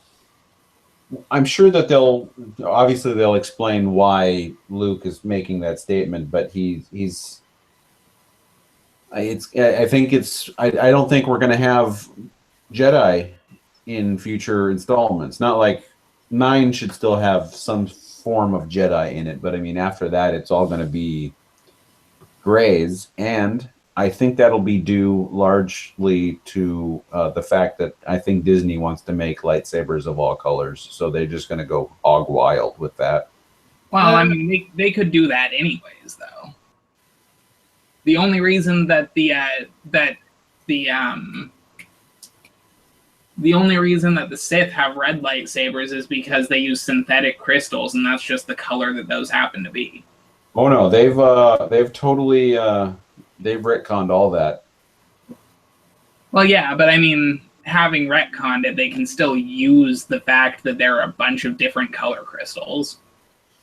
But that's the thing, is the kyber crystals, which are the crystals that now power it. What they've said is that they're all clear when you get them. When you activate your lightsaber, it takes on the color that most fits you. So, like, that sounds like shenanigans. Yeah, that does sound like bullshit. Welcome to new Star Wars, kids. That's the way it is. Fuck you, Mickey Mouse, then.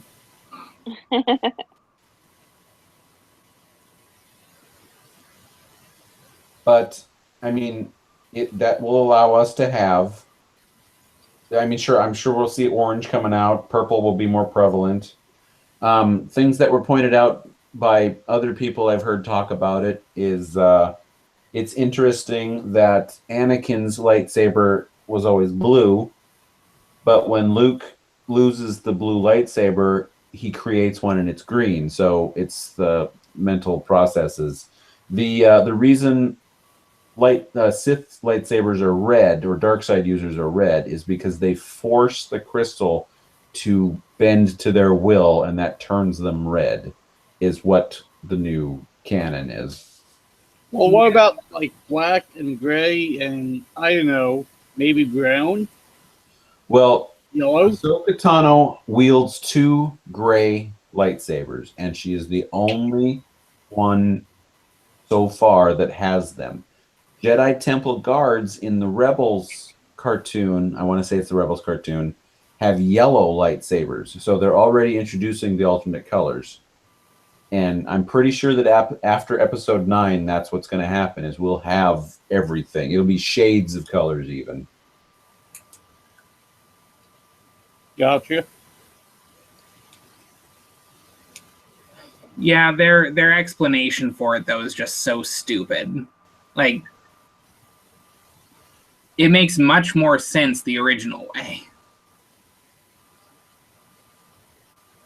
Well, the original idea is that George just needed 2 different colors to show 2 people fighting. Well, yeah, but I mean the original explanation that they gave. Yeah. G.I. Joe? Yes. But then the backstory came out of there's only green and blue and red crystals left. And then Mace Windu went to the one place that he could find a purple one because he went that deep into it. But I mean, I can accept the new canon if they stay consistent with it. Yeah. Of course, they did retcon that whole, those are the only colors left thing later, and it turned out that there were other colors, but they were just being hoarded by whoever. And the whole reason they couldn't make new lightsabers during the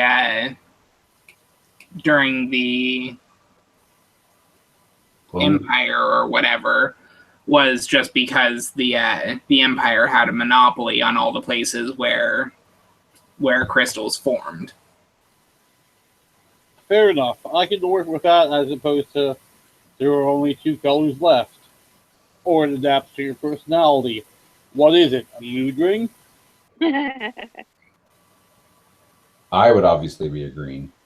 Yeah, and the red color being the result of the Sith just not controlling any planets that had crystals, so they made synthetic ones. Made perfect sense.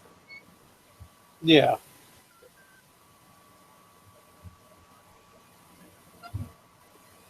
I'm okay with the like I said, as long as it's as long as green always means this type of character, then that's what I expect. If yellow means this type of character, that's what I expect. I mean, I don't want them changing, going, oh well, this is the only orange wielder because he found it. Well, it doesn't. Whatever. That I'll get mad at, but yeah, as long as it's internally consistent. Well, I mean, you'll still have, like, they might at some point decide to bring in the Darksaber storyline, which then they'll have to figure out some kind of explanation for that. What's that one? The Darksaber is the lightsaber that has a black blade, which absorbs light instead of giving it off. Okay, so what funky little powers did they give that? Because it's so, gothy McSpecial. I don't really remember. I didn't actually read the books that involved that one. I just read about it on Wikipedia. All right. I love the term Gothy McSpecial. Well, thank you.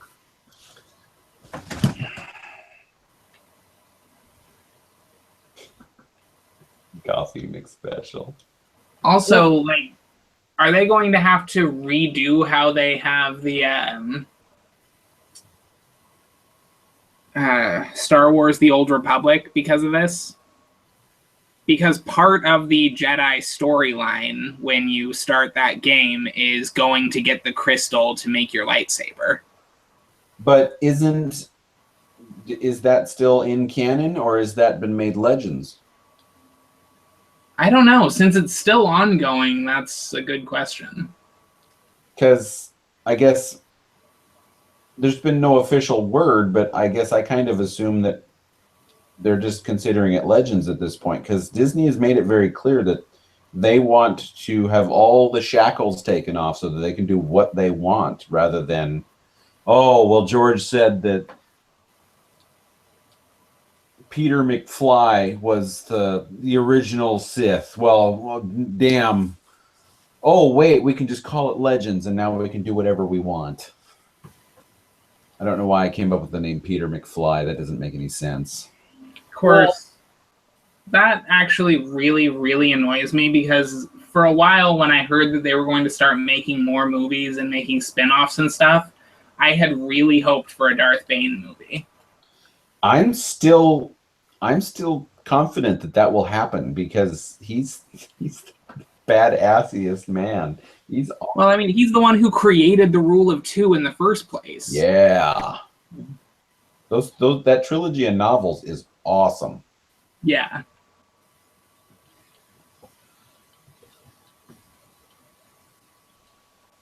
I love that trilogy. Then he covers himself in soul-eating scarabs. What? Well, I think the first one was an accident, wasn't it? Okay, so Oh, yeah, actually. Yeah, the first one was an accident, and then he saw the benefit of it, so he kept going. Yeah. Right, and also he enjoyed the fact that it left him in constant pain because it something increased his powers. Unlike what Trisha thinks, which is something dark side. Yeah, and being in constant pain doesn't do anything good for me. Well, in the context of that story, that's what powered his dark side use. Then I should really have some dark side powers. Yeah, you should. You should be the badassiest Sith ever. Should be able to wield that cane. Your light cane, yeah. My light cane that I'm crocheting a cozy for. Oh, see, it's a red cozy though. Well, it's hot pink, but yes. It looks red on camera. Yeah. Just roll with it. See, once that color ends out here, then it's going to go to an orange. And then, it's an orange and white twist. And then if I get far enough, then it goes into an orange and blue twist. And then it finally goes into a dark blue and a light blue twist. So.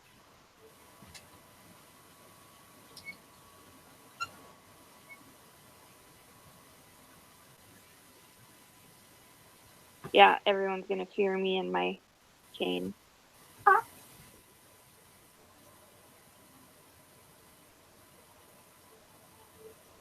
You seem confused, Metal. Yeah. No. I wanted to use this yarn, but I don't think I have enough. Because it's also stripy. But it's more of a rainbow. Yeah, it is.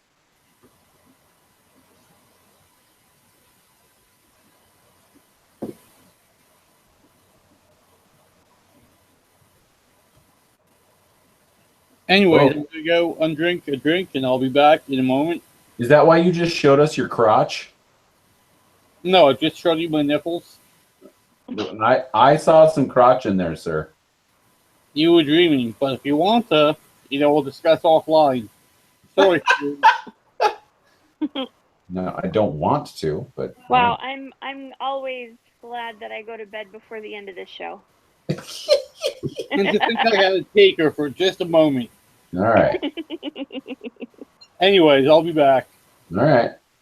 Thanks for the warning.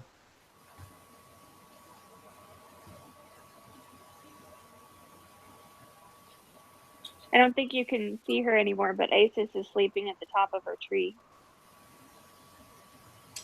I can see the top edge, the upper edge. She is peeking over it, so.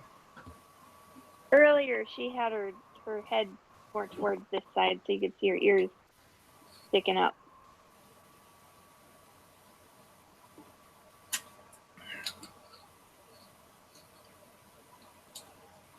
I'm going to request some gear, kids. Mm-hmm.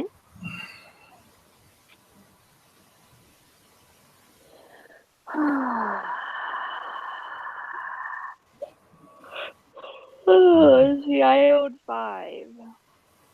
How hard are those to find? They're easy to find, but in order to get to the purple level, I need 20 of them per character. Okay. I just wanted to make sure that, before I give things away, I look to see if I can get them easily enough. Yeah, they're fairly easy to get. I gave you 1. Woo! That's all I could give you. Yeah.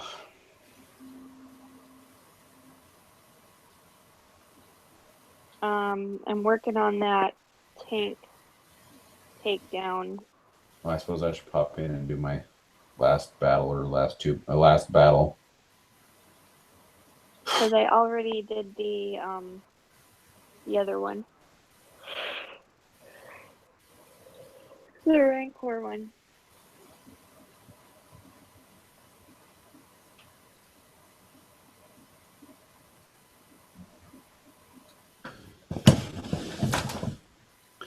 I think I got to finish some of those too. Are we the only 2 competing? In the Rancor one? Yeah. I'm in the middle of a battle, so I can't check. Okay. Well, my tunes will be dead in a minute, so if you just wait, I can check too. Because I'm doing the AAT, my last one.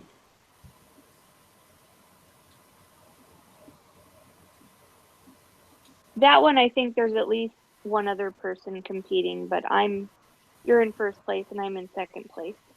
Yeah, I mean, and the only reason I'm doing as well as I am is because I've been working on specific characters at the top, and I have a team of 7-star super high gear level people.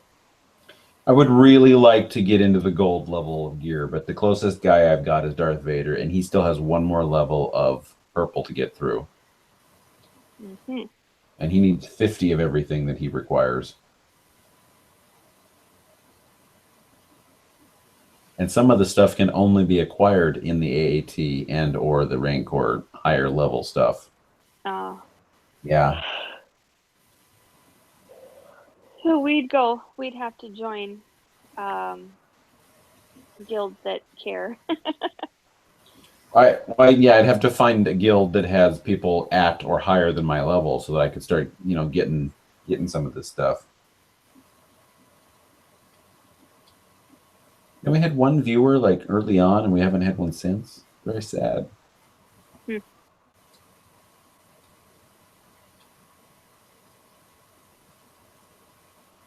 Yeah, I still have the chat window open, and it's just the three of us. Yeah. Got the iPad for the game, the iPhone for the hangout, and my computer for the chat. In the AAT tank raid, there are 7 of us competing. Oh, okay. Okay, yeah, and there's 4 of us competing in the Rancor.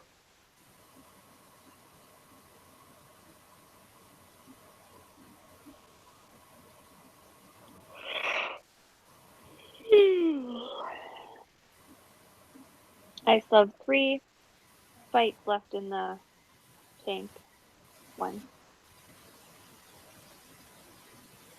Nice.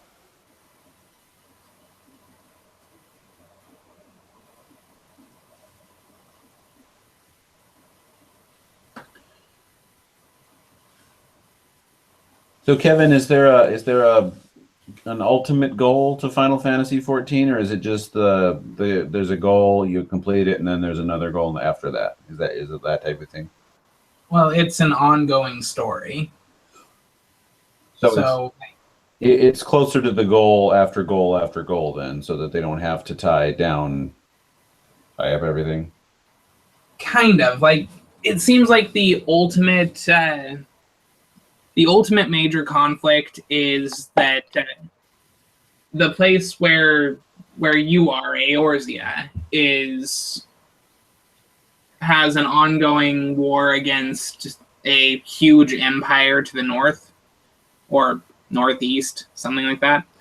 And so a lot of the major story involves that war.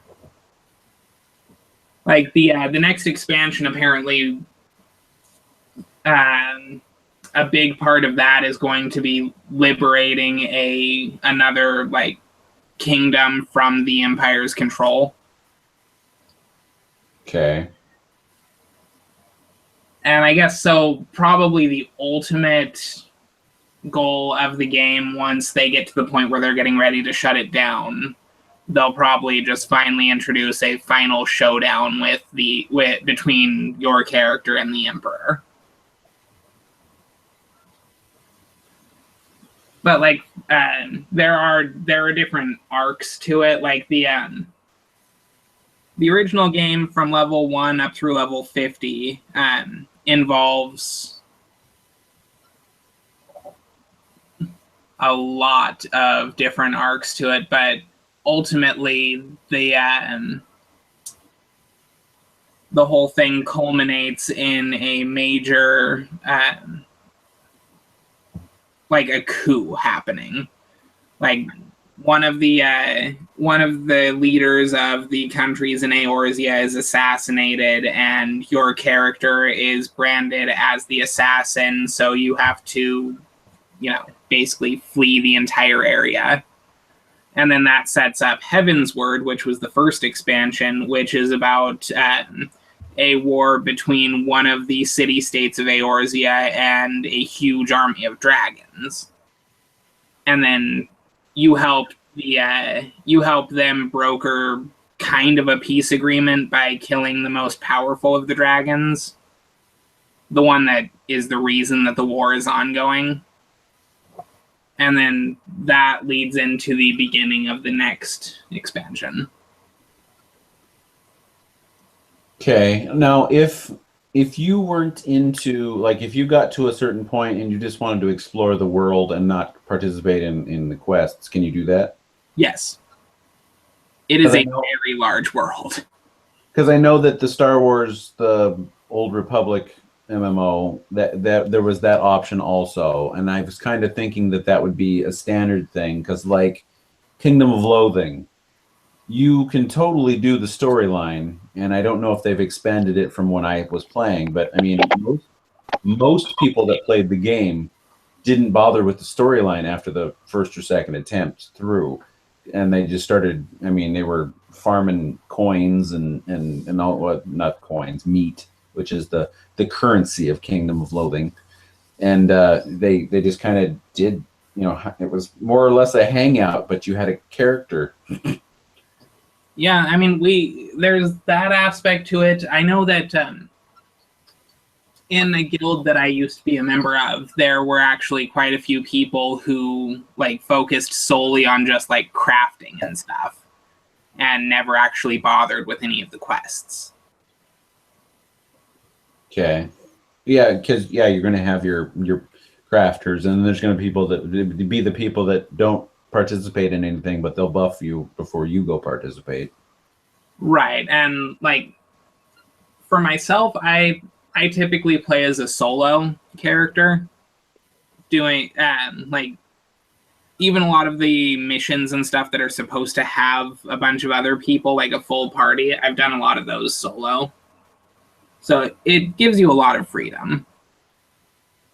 That's the one thing I didn't like about like the Facebook games, is that they would, you could do everything solo to a specific point, and then you had to find somebody else to play the game with, and I did not like that.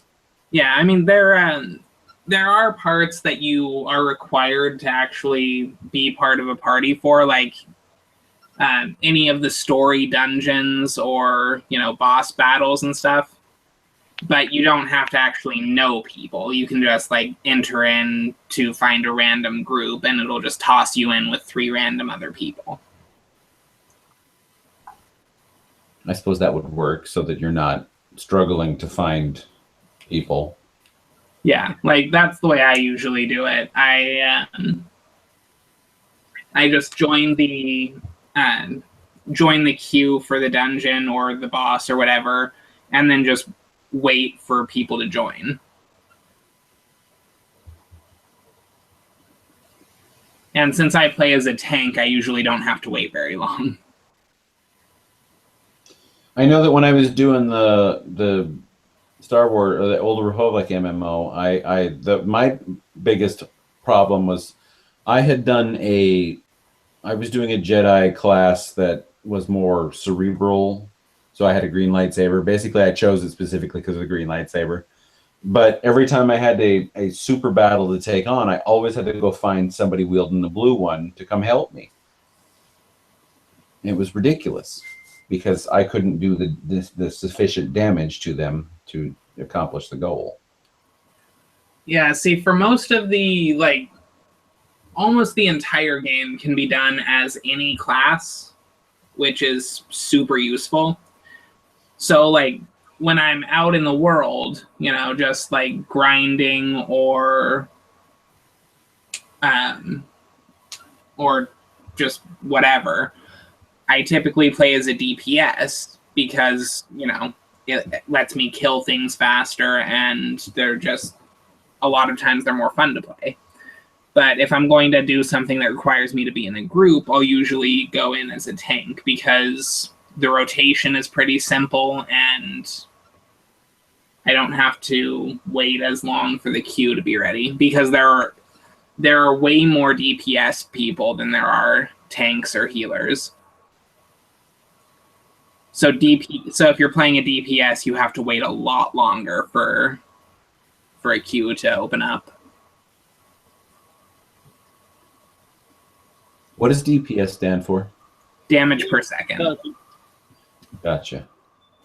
I knew it was something simple, and I knew I'd heard it before, but I just could not fathom what it was.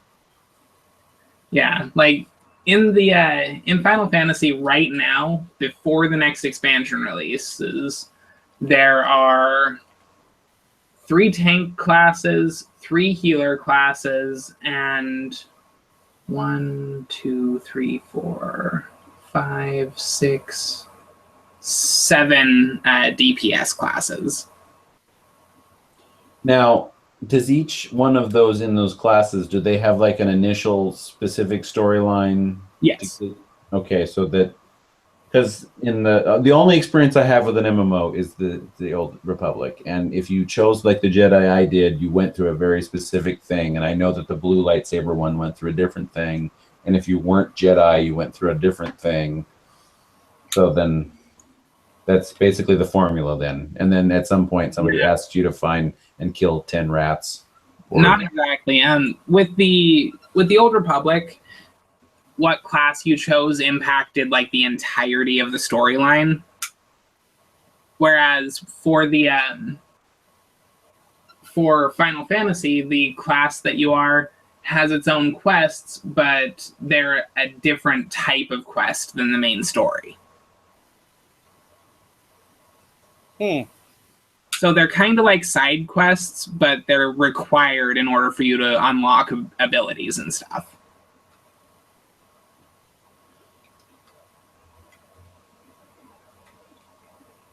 Gotcha. Yeah, so if you wanted to, you could probably play through the entire game without doing any of your class quests, but you'd be missing a bunch of abilities. That's good to know, because I'm working on the bullet journal, the Bujo RPG, and while I'm focusing specifically on the individual, I want to turn it into I want to open it up so it's kind of more like Star Wars Galaxy Heroes, where you can make, collect characters among other things. But I'm if I can just get the first part done, I can start working on the rest of it. But I'm worried that I can't do what I'm thinking of, and I have to stick with what I've got. So I have quests too, and I can only do the quest once. And I get the XP for him to level up. And I want to institute a battle mechanic in there too, so where I can travel a map that gets unlocked based on how many moves I can make and how high my level is, and then every once in a while I'll have a battle mechanic, which is also, you're doing something to improve yourself with this battle mechanic, as well as getting the ability to have the battle in the first place. But I haven't gotten that far yet either. But I've got quests, so like, I'm going to try learning Vietnamese. So for that specific quest, learning 5 basic phrases would be 100 XP.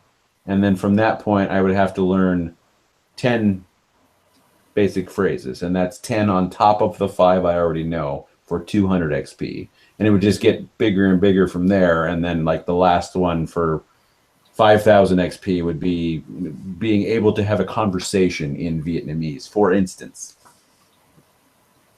Have I gotten any of you interested in bullet journaling now? Not on paper. I'll eventually have an Excel spreadsheet version of it, hon. I'm not a paper person. I'm an app person. I'm a digital. I do want to put it into Excel. So I mean, that's on the horizon. Or if you're my ex-wife, that's on the horizon. But I also know that anytime I try to plan my days out or have a goal like that, it usually never works. Yeah, I've been telling myself I was going to call the barber shop to set up an appointment every day for the last 3 weeks, and I still have yet. Stuff like that, I'm also really bad at. If I have to schedule it, it almost never happens. But if it's something like for my haircut, for example, I used to go to a girl at Ulta, and I could go online and I could schedule my appointment, and I could usually get in the same day that I was like, hey, I should get a haircut. and then I get it accomplished. But if it were something where I'd have to call and, you know, wait like a week and a half or something to get in, I'm so much less likely to do it. Yeah, see, I don't even need a haircut. I just need a coloring done. Mm-hmm. And I need to call to set up the appointment, but I just never do it. It's kind of like how I still haven't done my taxes, even though I've got all of the information ready to go. But what if you got XP for setting up the appointment and then XP for attending the appointment? Wouldn't that encourage you to do it? Honestly, probably not. Then I can't help you.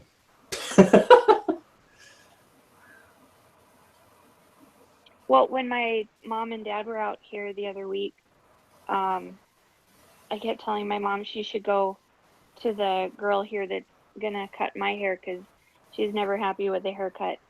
And I couldn't find her business card with her phone number on it because I knew I could text her to set up the appointment, but we follow each other on Instagram. So I messaged her on Instagram to set up my mom's haircut. That worked out okay. I gotta undrink a drink. I'll be back.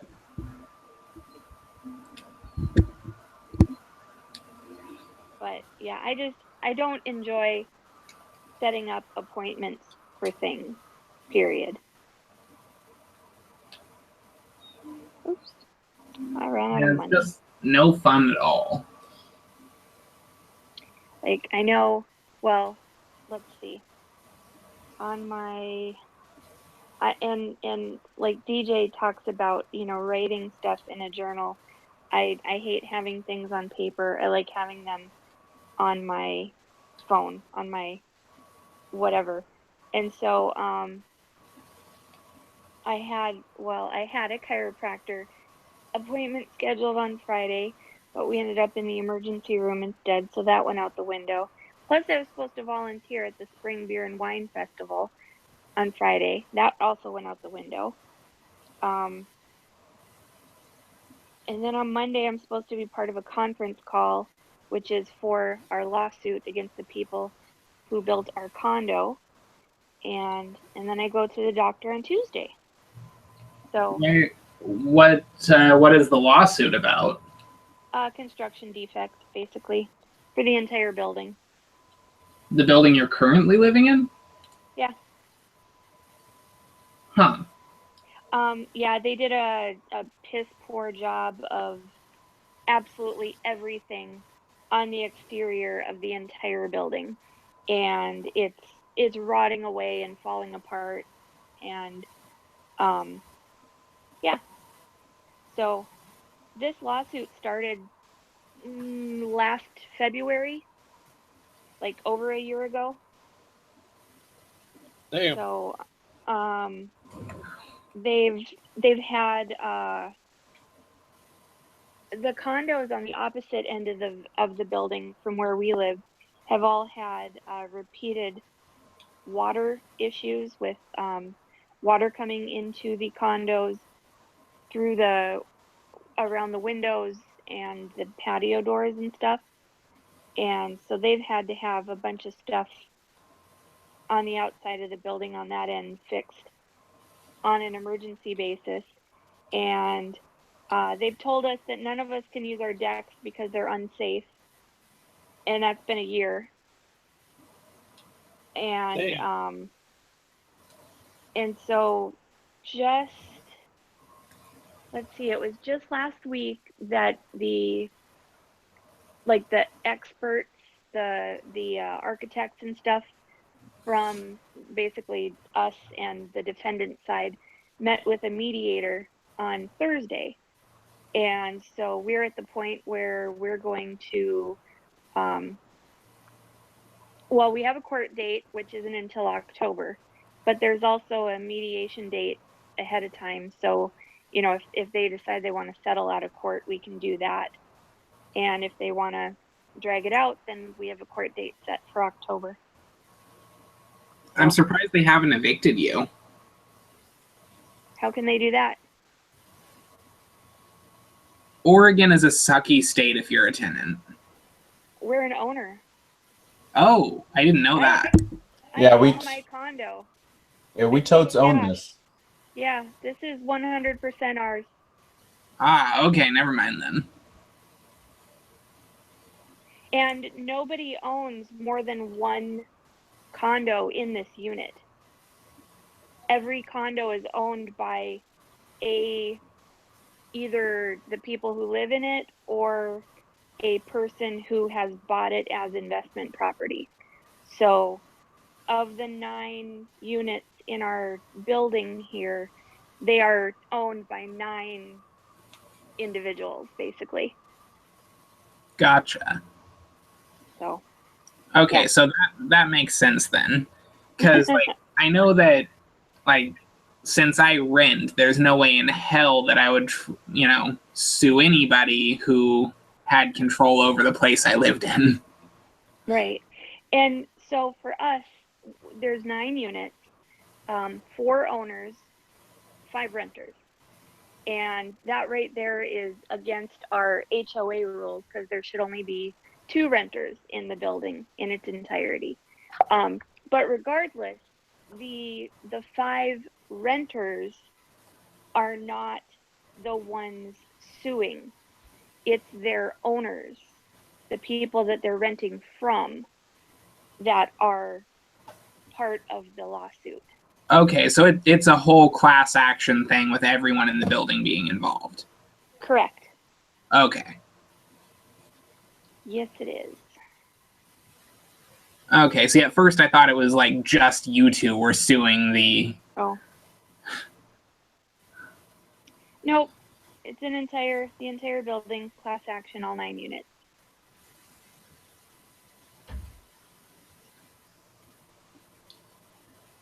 Yeah. I got my bullet journal out because I need to do my my daily stuff, like color in pretty squares. Let's see, where's that at? See, I finished all my daily stuff at like 10 a.m. Well, I mean, most of my daily stuff is complete. I just need to log it. Otherwise, I don't get credit for it because I'm honest with myself. Otherwise, I could just go, yeah, I did it. No, that's not how this works.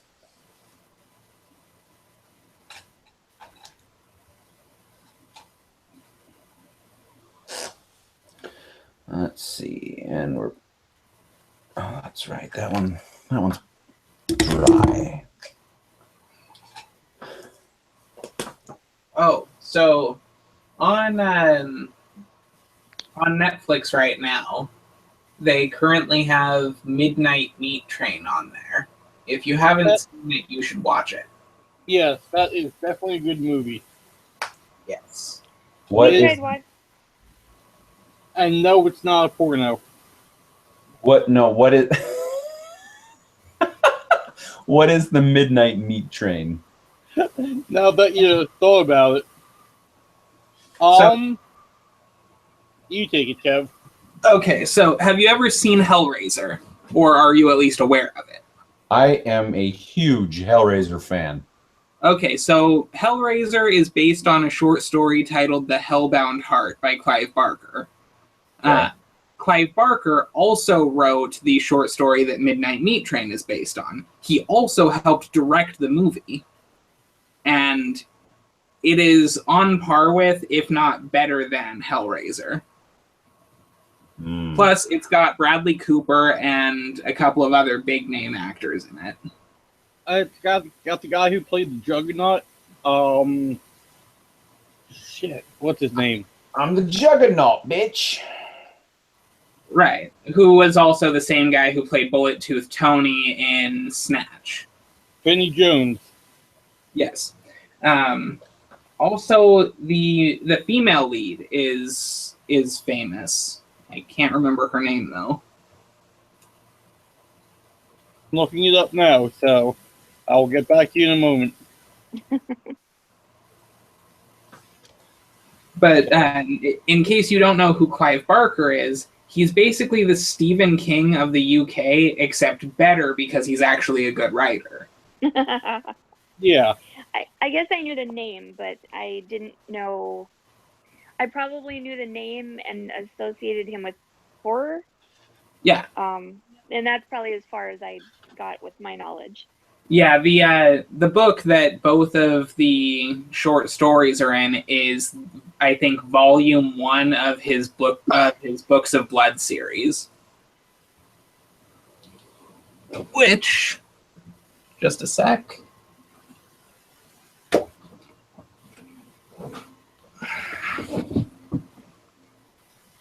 Ah. It said volume 1 of Clive Barker's Books of Blood. How many volumes are there? 3 or 4, I think, right now. But he also has written a lot of full-length novels, too. So the Books of Blood, all volumes are short stories? Yes. Oh, cool. Okay. They actually have they're like short stories within an overarching story. Okay. And if you've ever seen the movie Imagica, that was based on another book that he wrote. Nope. But I don't like to admit not seeing movies because when I say something like that, DJ goes, "What? I can't believe you've never seen fill in the blank. We're going to have to watch that tomorrow." So I just nod my head and smile. But yeah, I definitely recommend Midnight Meat Train. It's actually like one of my favorite horror movies. It's definitely worth the watch. Yeah. All right. I'll give her a shot. Well, and you know that I've got nothing but time to live in my chair here, so Yeah. TV's right in front of me. Yeah.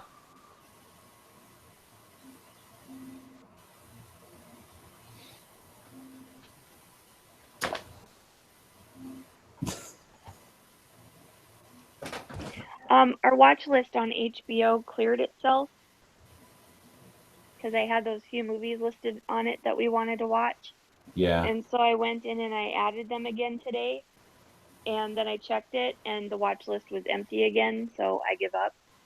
Yeah, I made a whole bunch of I added a whole bunch of stuff to our watch list when I first discovered it, and none of that kept at all. What we found was it was only adding episodes.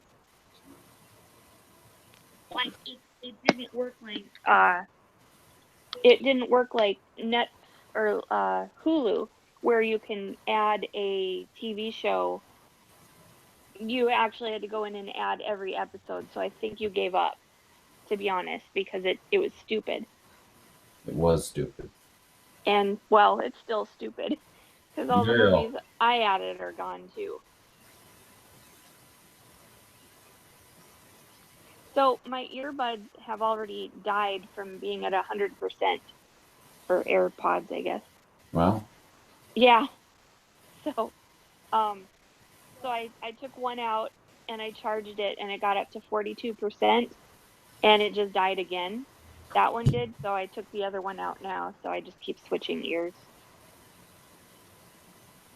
Okay. They lasted 5 or 6 hours when I was just listening to audio through them. But I'm guessing also using the microphone drains them really quickly. I could see that being an issue.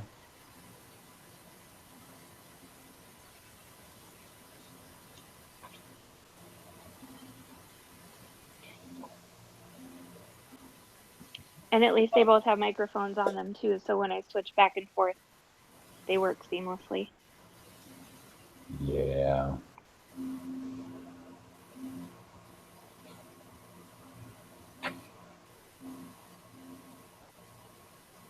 But I wish this pink would run out already. I'm gonna cover the whole stupid thing in a hot pink. How far does this go down? Yeah, I'm gonna be lucky if I get 2 colors on it. That sucks. I was just gonna go down to where the bottom part meets, because I figured if I covered it the whole way, then first of all, you wouldn't see the pretty pink or pretty polka dots, and second of all, it would probably get dirty.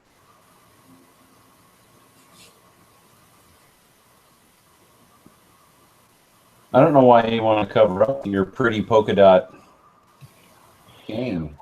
Well, I didn't know I was going to get a pretty polka dot one when I already had the idea of covering it with crochet.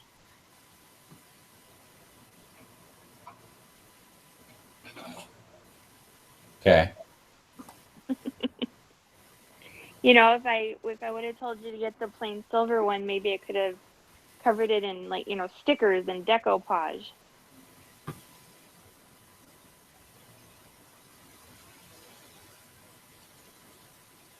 I could make a grabber cozy instead. There you go. Yeah, I should show these guys. I'm kind of like the lamest Dalek on the planet, because instead of having a whisk and a plunger, I have a cane and a grabber. And I also can't, you know, go up and down steps. I mean, I know they can fly through over them now, but it just takes me a really long time.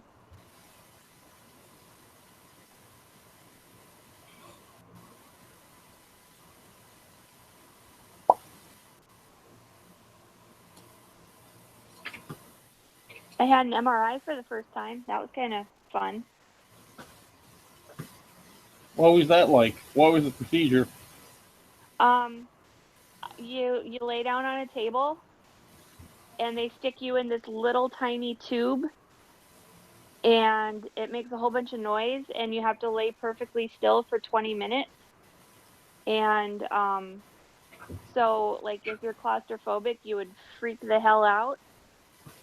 And they put earphones, like, on you too, to kind of shield you from the noise. And I fell asleep. Nice. I mean, they gave me so many drugs in the emergency room. So I fell asleep for a few minutes while I was laying in there, at least. And then they pull you back out of the tube, and then you have to try to figure out how to get off the table without using your back muscles, because they're all broken. And the end. Oh, and I had to take all of my earrings and my tongue piercing out, because you can't have any metal in it. And I guess if you move, you screw it up, and they have to start all over again. So I am straight up not allowed in that. Okay. I think they have some sort of, like, well, I mean, I have implants, dental implants. All right. I mean, they're not removable whatsoever, so that was fine. But I know they said, like, if you have a pacemaker, I don't think you can go in them. And they had a couple other, like, you know, no-go type situations. Metal But Jesus. Did you see Terminator Genesis? No, not yet. Okay, well, there's an MRI machine in there that does bad things with Terminators, so now you have a frame of reference. All right. Good to know. It's basically a giant magnet. Yes, that's why it's called a magnetic resonance imager. Yep. Yeah, so as long as like, all the clothes that I was wearing, as long as nothing had any sort of metal on it, I could just wear what I was wearing. I didn't have to, like, get into a hospital gown or anything, and just took out the earrings and the barbell. And I kind of got worried, because my fingernail polish is all sparkly, and I'm like all worried. Is it metal flakes? You know, are all my finger and toenails gonna fly off when this thing starts? Yikes. I was okay. Yeah, I survived, so we were good there.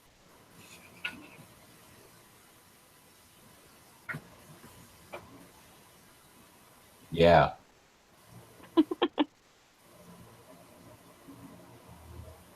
See, the cat's taking a bath up there. Oh, yeah, I can hear her. Okay, so I can start totaling up today's goodies because I'm pretty much stuck where I'm at, which will be. I now have 1,775 XP.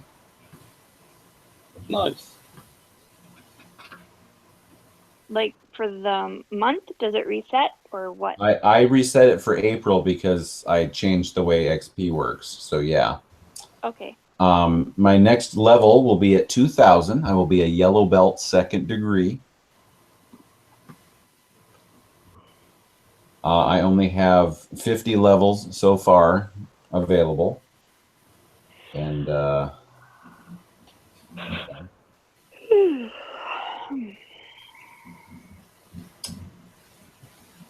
yes.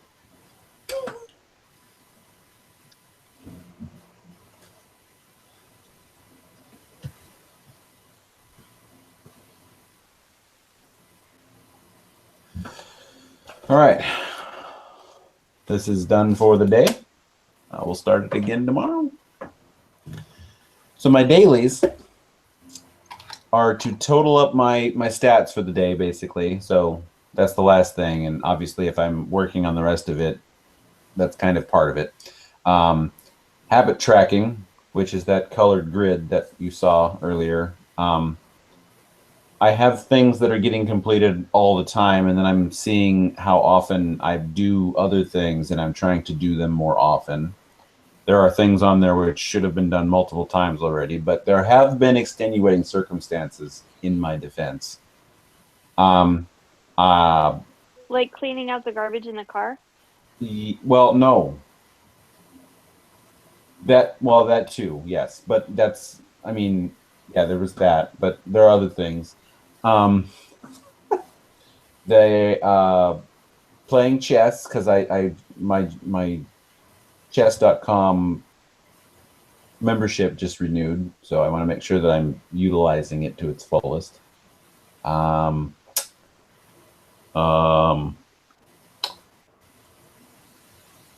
drew a blank. Oh, promote the website on either Twitter, Instagram, or the website itself, which I do mostly on Instagram because it shares to Twitter and Facebook and Swarm. Yes, it does. I And- get 4 notifications from 4 different apps every time DJ posts something. Yeah. And then I drag a work tub to work every day. It's got my lunch and some other stuff to like bandanas to keep me from sweating and things to add into my water and all my water. So those are the 5 things. I have to prepare it for the next day, basically. So those are the 5 things I do as dailies. I get 50 XP for doing those just per day. So 50, as long as I'm doing those 5 things, is as low as my XP can go. I have other things that I'm tracking that if I reach certain milestones, I get a certain amount of XP for those. And I've got those items, if I reach certain plateaus of those, the amount that I get per those plateaus goes up by ×2, ×5, ×10, for instance. So I'm getting more that way. So steps, for instance, I'm tabulating my steps for the month of April, and I'm already over 129,000 steps for the month. Every 100,000, I get 100 XP until I get 2 million, and then it doubles every 100,000 to 200. And then when I get to 4 million, I think, is when I get to ×5, 500 XP a month. You know, so I get those types of. So I'm collecting achievement awards, XP, and levels, and I'm still. I'm about to enter into the the hit point part, but I don't know. The way I've got the XP working now, the hit points are harder to work with. And the hit points are when you don't do things. Yeah, you can only take damage with hit points. It does reset on a regular basis or when you level up or whatever, but yeah, it's only subtracting. Do you still have cleaning off the coffee table at night on your list of dailies? No, I listed my 5 dailies. Oh, so you completely abandoned the way it was initially set up. I wanted to use it with the hit points thing, and I'm telling you that I'm having a hard time figuring out how to do that. And I need more than just the coffee table, and we can discuss more on what else should be on the damage take. Well, so what I'm hearing basically is that the dailies only benefit you. The 5 dailies that you've kept are things that only directly correlate to you and your day. Yes. So, like, everything else is my problem. No. Now, at this point, you're doing at least, I'm doing at least 50% of what's going on around this house. So it's not like I've not done anything. Right. I'll enter it. I'm trying to, for my own personal Bujo RPG, I'm trying to make it as the template so that I can give suggestions when I release it to the world. Well, then I hope you release it to a lot of single men. I anticipate that being the #1 user of my Bujo RPG. Yeah.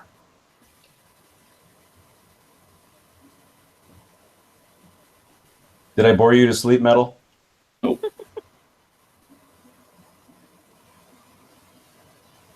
How long do you have till school's over for you? My last final is on the 12th or 13th. I think it's a Wednesday. So, like another month. Like, of May is what you're saying. Yeah.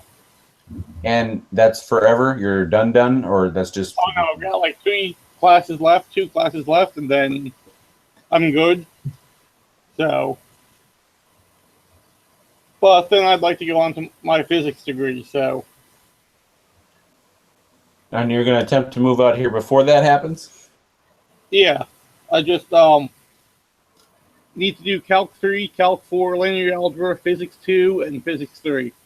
So, with luck, maybe another 2 years at most. Are you going in for a specific type of physics, like astrophysics or quantum?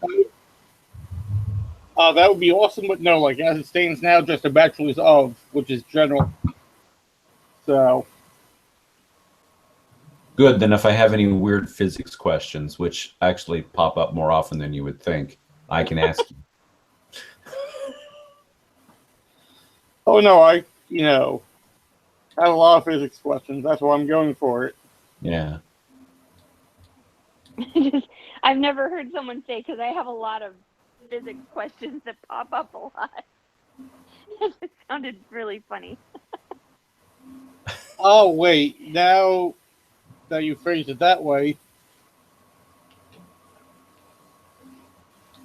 Hey, don't go in the gutter with that. I'm talking just... I am way past the gutter, son. Yeah, it's not dirty at all. No, there's every once in a while I would just have a question and I need a physicist to give me an answer.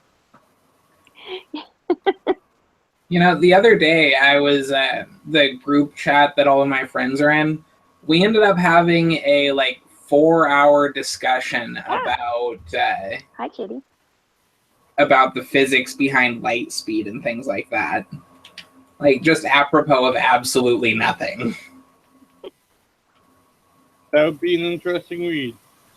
Here's something that came up at work the other day. Did you know the moon is 250,000 miles away from the Earth? Yeah. You say that like, oh, that's just common knowledge. A bunch of us had to Google that. A physicist could have answered that question for me. Then instead of Googling it, I guess you need to start Metal Jesus-ing it. Let me Metal Jesus that for ya. Hold on, I'm going to Google first.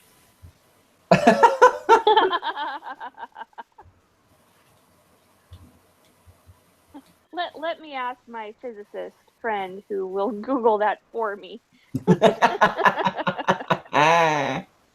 if there's anything that I've learned from being an expert in a field for the past couple of years, it's that most of us just Google shit. Yes. I do that constantly. If somebody asks me a question, I mean, and I guess I'm probably an expert in nothing. So Welcome to the I club. I will gladly look something up. Like it can be any random question, and I will look for an answer. And I find that most people do not have that determination, at least that I interact with. Well, other than every Saturday night. What, to go to the phone and say, hey, Google, or hey, Siri? Yeah. Oh, yeah. People will not look up answers. They'll be like, God, yeah, I wonder, blah, blah, blah. I'm like, that's a good question. And I'm instantly on my phone looking it up. Or, I do that all the time. I mean, I guess, yeah, I kind of enjoy knowledge too. Yeah, see, I've been using like for instance, index match is an Excel formula that I've been using on an almost daily basis for years, and I still find myself Googling the exact syntax for it.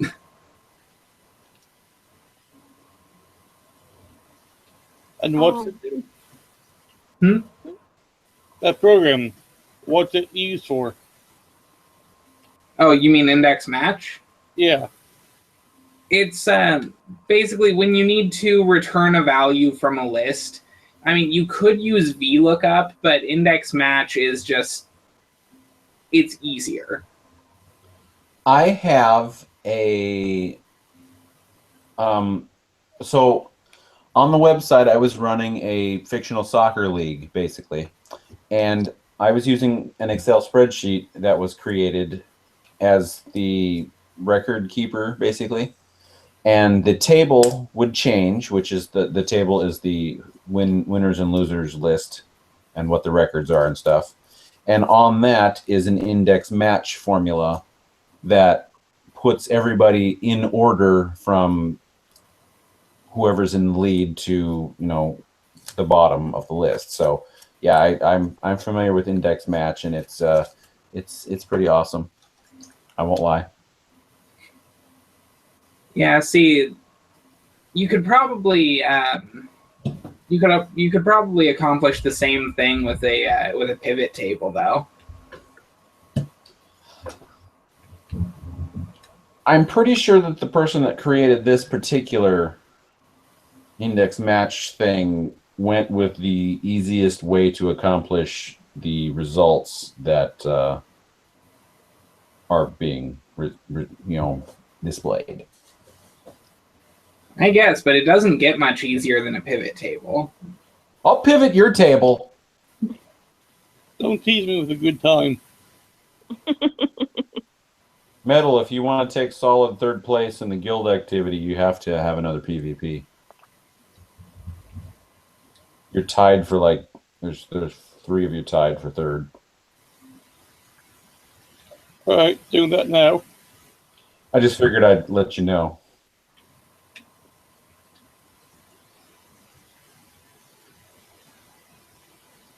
I want you to succeed, Metal Jesus. I want you to succeed.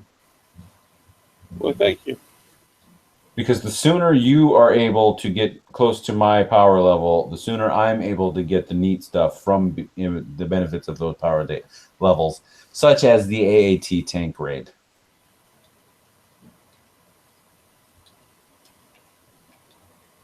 I need some ass kickers. I already did what I could. I understand.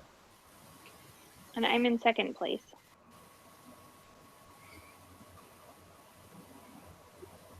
I'm in second place with about half of what you scored for points in it.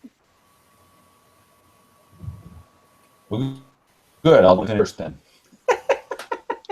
Yeah.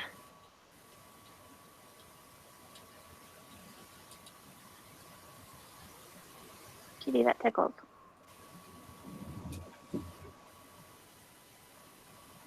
Cat's decided that she wants to give herself a bath on me instead of her tree.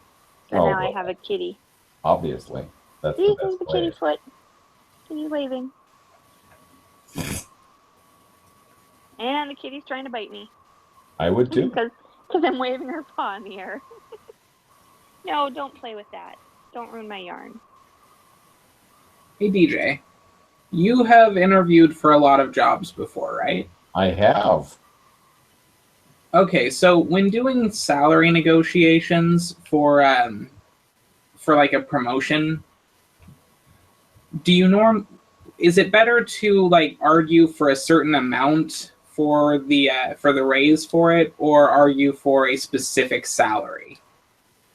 I have not had the opportunity to negotiate a salary on my own. I've always gone into a situation that the salary was set. But I have been told that get in your head what you would like as your salary, ask for more, and when they back down, hopefully it's close to what you had in your head. Don't go obnoxious, not like if they're offering you 75 and you in your head wanted 80, don't ask for 120. They'll probably laugh at you and ask you to leave. Well, because I'm fairly certain that I'm going to get offered this new job for the dedicated analytics position, but when I asked about what the pay scale for it was in my interview, they basically told me that they didn't know yet. And so I'm thinking that they're going to try to seriously lowball me on it. And so It will always lowball you. They're trying Yeah. to make company money. I mean, like, worse than usual, because like I can totally see them coming back and telling me that it'll be a 25-cent raise. Like, no, that's not happening. Yeah, fuck that. Well, I mean, right now, the way that it worked out when I transferred up here from Roseburg, the Eugene site has a much higher starting wage than the Roseburg site does because it's a much more expensive city. They didn't raise my base salary when I moved, so I'm currently making like less than $1.50 more per hour than the new hires are. But I have 6.5 years with this company, 3 of which were in management, which does not seem fair to me. So if they only offer me a 25-cent raise for this new job, considering I'm the most experienced and qualified person in the entire company for it, Yeah, I'm going to have to turn it down. I don't blame you. That sounds like they're trying to stiff you.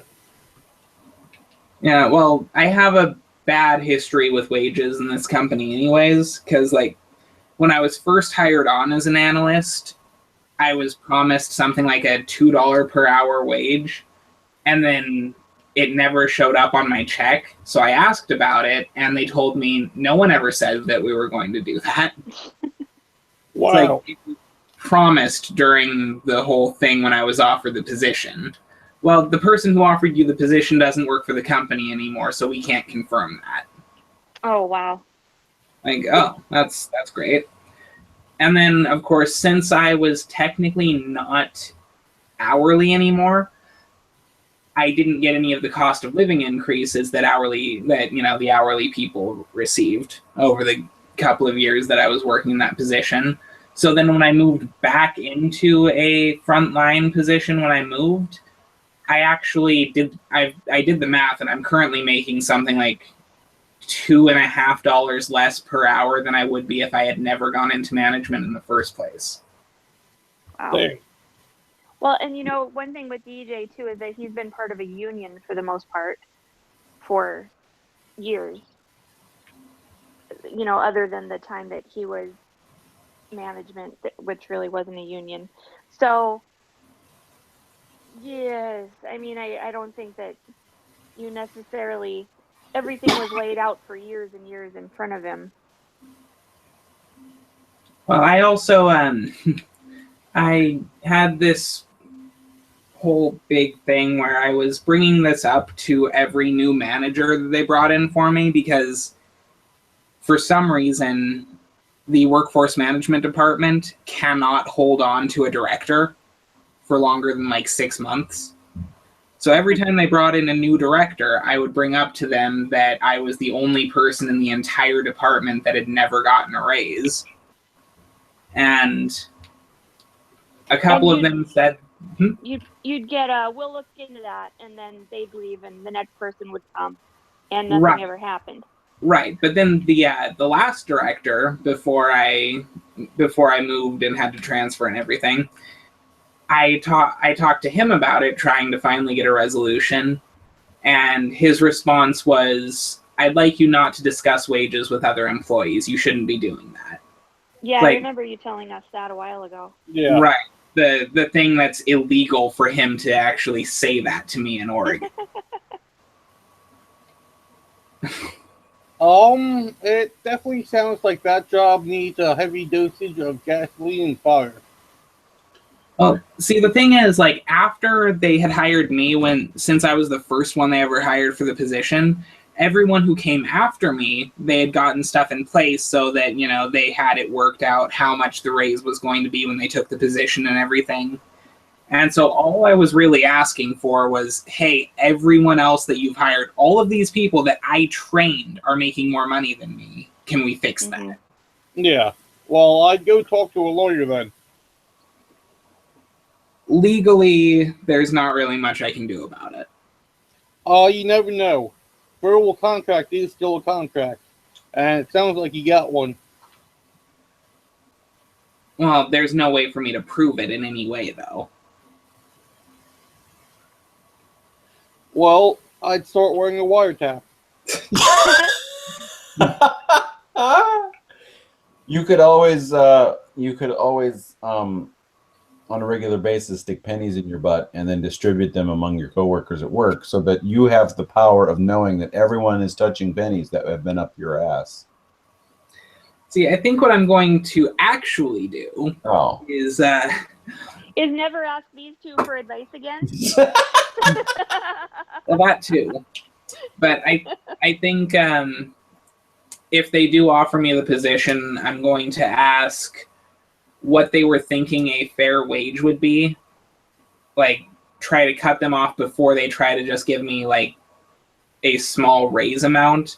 Just be like, how much do you think that someone who works in this position should be making? You haven't signed a non-disclosure, have you? No. All right, cool. Because you got that working for you. If you want to be sneaky and a bastard. Well, because, I mean, for the job to even really be worth my while, they'd have to give me quite a substantial raise, considering that I've gotten screwed over on pay for the last 6 years. Now, do you punch in? Do you clock in? How do you, like, keep track of your time? For Oregon, every worker, even salaried, now has to clock in. Have you thought about clocking in and then going and taking a walk? Like, hey, go see the CEO and talk to the janitor and just being on premise, but not actually doing your job? That is not something that I can do. Says who? You're doing equivalent job to equivalent pay. I still think ass pennies is your best bet. The thing is, work avoidance is automatic firing. So, well, Metal can't work there then. Not for the federal government.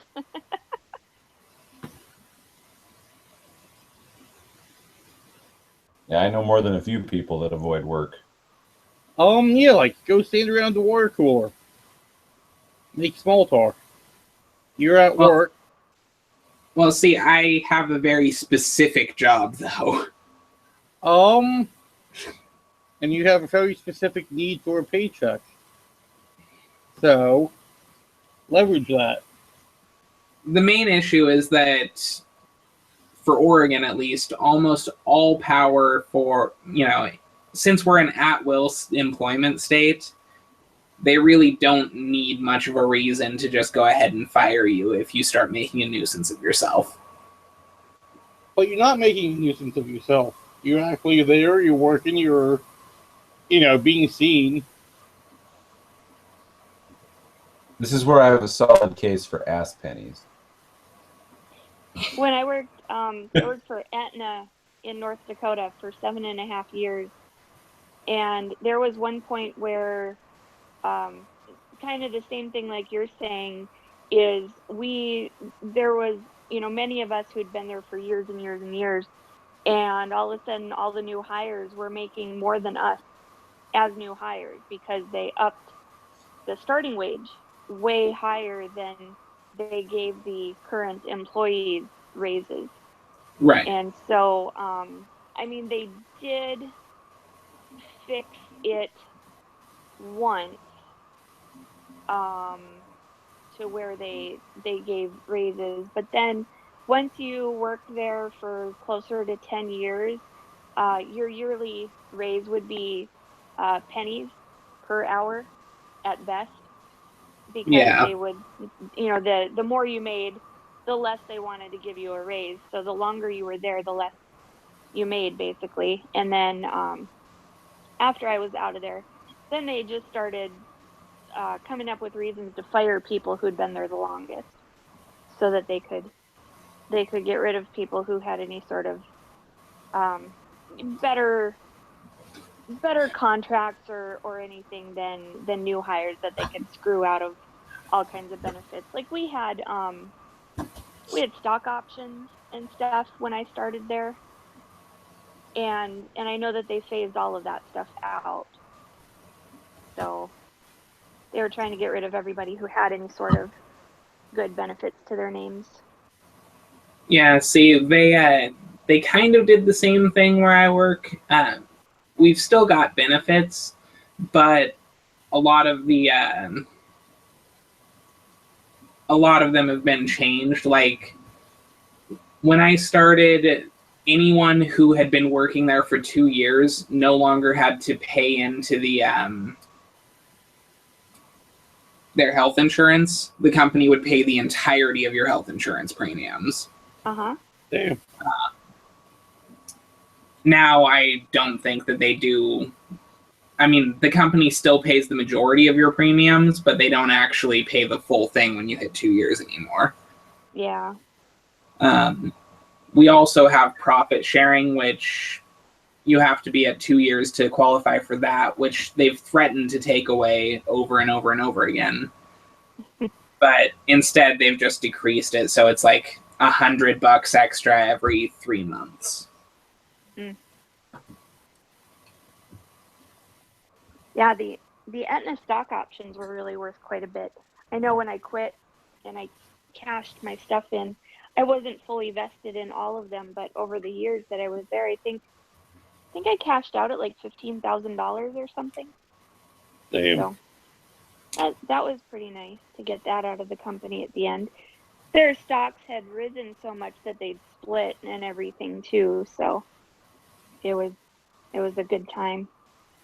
Yeah, see, when I first qualified for profit sharing, the first profit sharing check I got was the one for December, and it was like $1,200. And I was ecstatic about that because I didn't even know that I qualified for profit sharing yet. Uh-huh.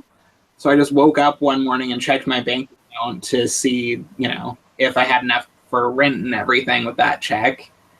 And it was a very nice surprise. Yeah. But yeah, now we're lucky if we get 200. Despite the fact that the company has never been more profitable.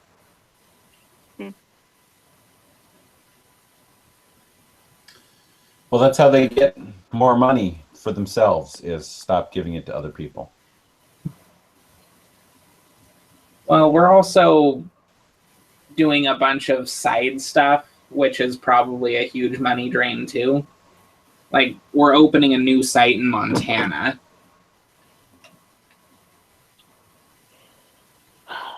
Which is probably not the, I mean,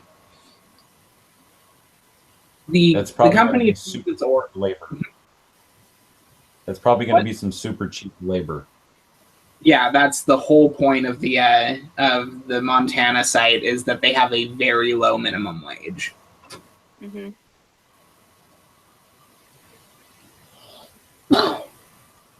So basically, they're going to screw over a bunch of people in Montana so that they can keep things the same for the people in Oregon. Well, they'll lose their asses on heating costs.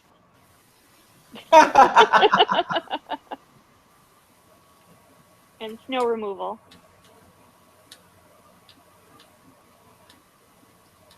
So I'm going to go get another drink. I'll be back in a moment.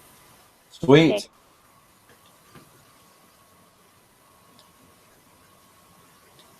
He never fought his PvP.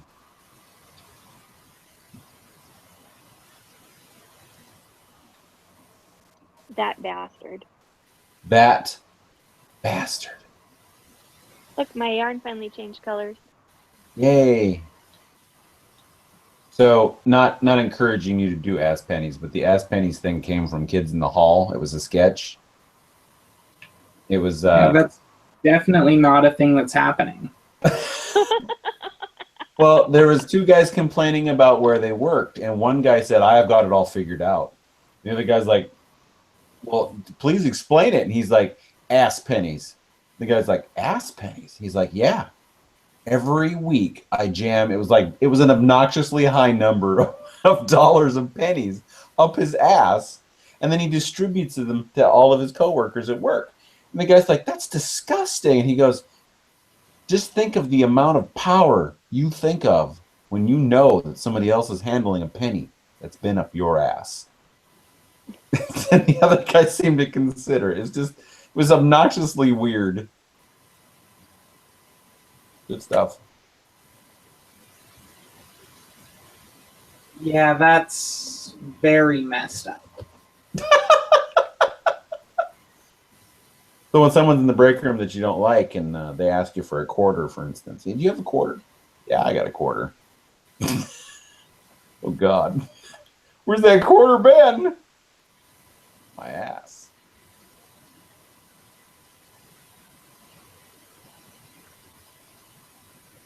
I don't know. I thought it was funny to keep bringing it up. There's a fine line, though, about, like, if I'd have kept bringing it up, it would have been not funny. I won't drive it in the ground, but... So you don't think you crossed that line? No, I think I was standing on the line. Three times is on the line. 4 would have been over the line. I only did 3.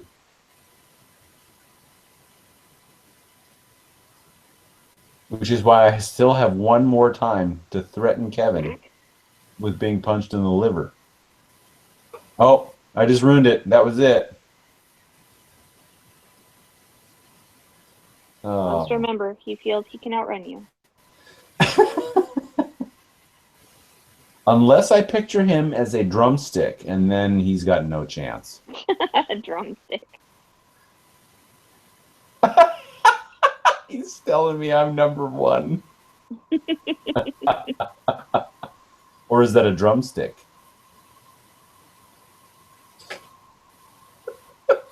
Your arm's going to go numb holding it up there. Eventually.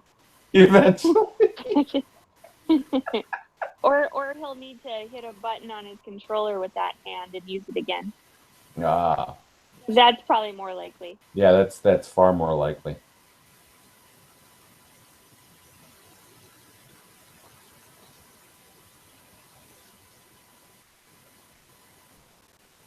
I'm hungry. I am too. But I'm also really tired.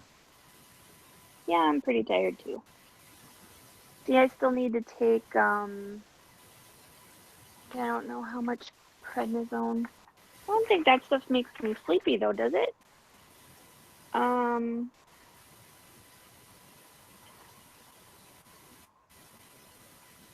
Well, nothing on the box says that. I have no idea, though. There's way more words on this paper.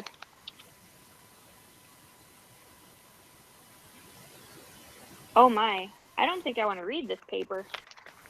It tells me all the different ways I'm going to die by taking the medication. Oh, yeah, that's probably not a good idea then. Yeah. Are they at least interesting ways to die? Well, let's see. They've got them broken down into, let's see. Where's the beginning? Let me find. Is it listed most painful to least painful?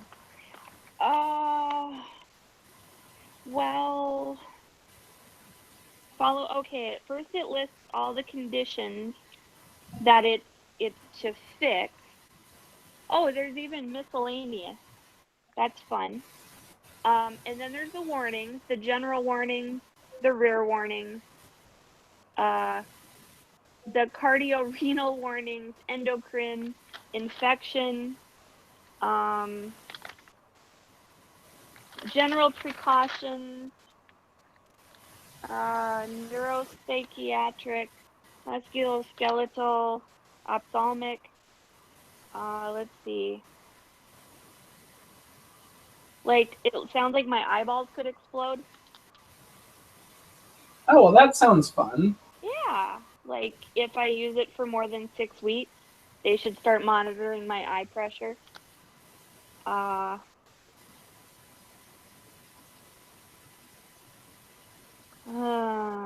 an interesting side effect. Oh, here's something that might actually pertain to me because it talks about NSAIDs. Let's see. Use of aspirin or other increase the risk of gastrointestinal side effects. Well, I can't take aspirin, so that's a good thing. That's the one it talks about the most.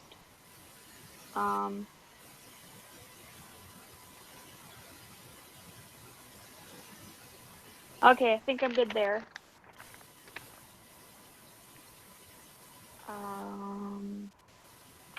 Seizures. Oral contraceptives. No problems there.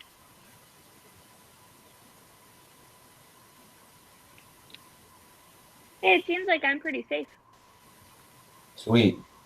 I always worry that if the last item on that list is not death, like if death is farther up on the list, like there's things worse than death. Yeah, that always worries me. You know, I haven't seen the word death, but I haven't really read it that closely either. Okay.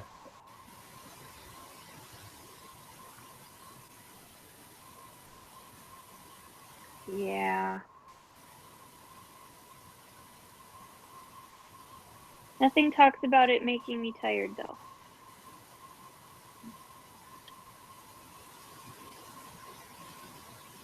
Negative nitrogen balance due to protein catabolism.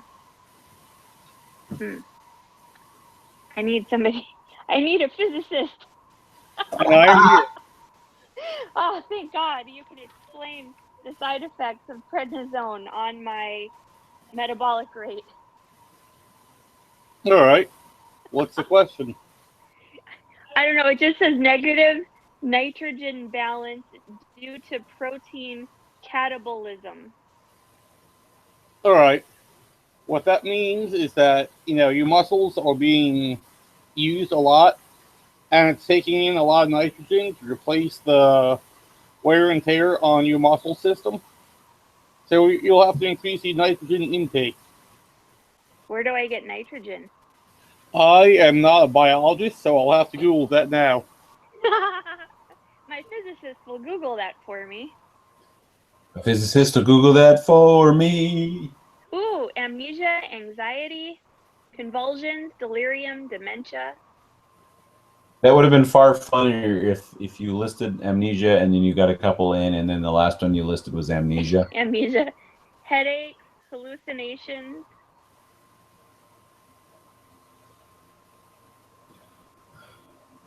Verbal memory loss. Didn't you just say that? Verbal memory loss. Sorry, what? Exactly. Anyways, good sources of nitrogen would be corn, lettuce, tomatoes, cucumbers, cabbage, and squash. I don't like those. No, I eat lettuce. I'll eat romaine lettuce. I need to make some more crunch wraps. Then I'll get tomatoes too. And corn tortillas. Taco Bell will fix me.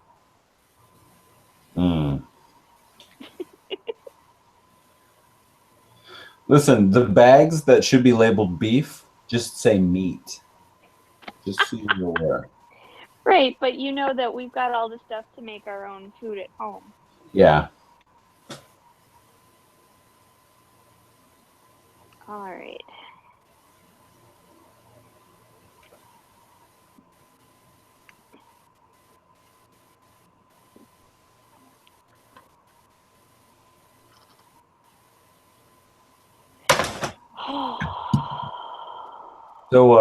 So Metal, you didn't do your PvP. That's because I'm out until about 3 o'clock. Oh, okay. That's when my day resets in terms of that. Well, I actually used the rest of mine today, and then I spent 50 crystals to Purple sparklies. reset mine so that I got 5 more. Well, I don't have the 50 crystals to do that. Wow. Yeah, I don't use my purple sparklies on lame things like DJ does.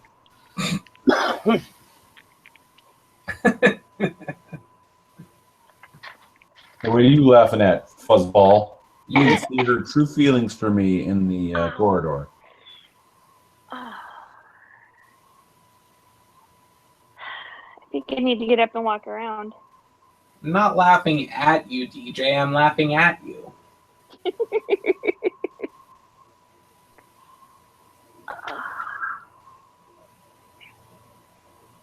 If I can't get out of the chair, will you come help me? Oh, crap, I dropped my phone.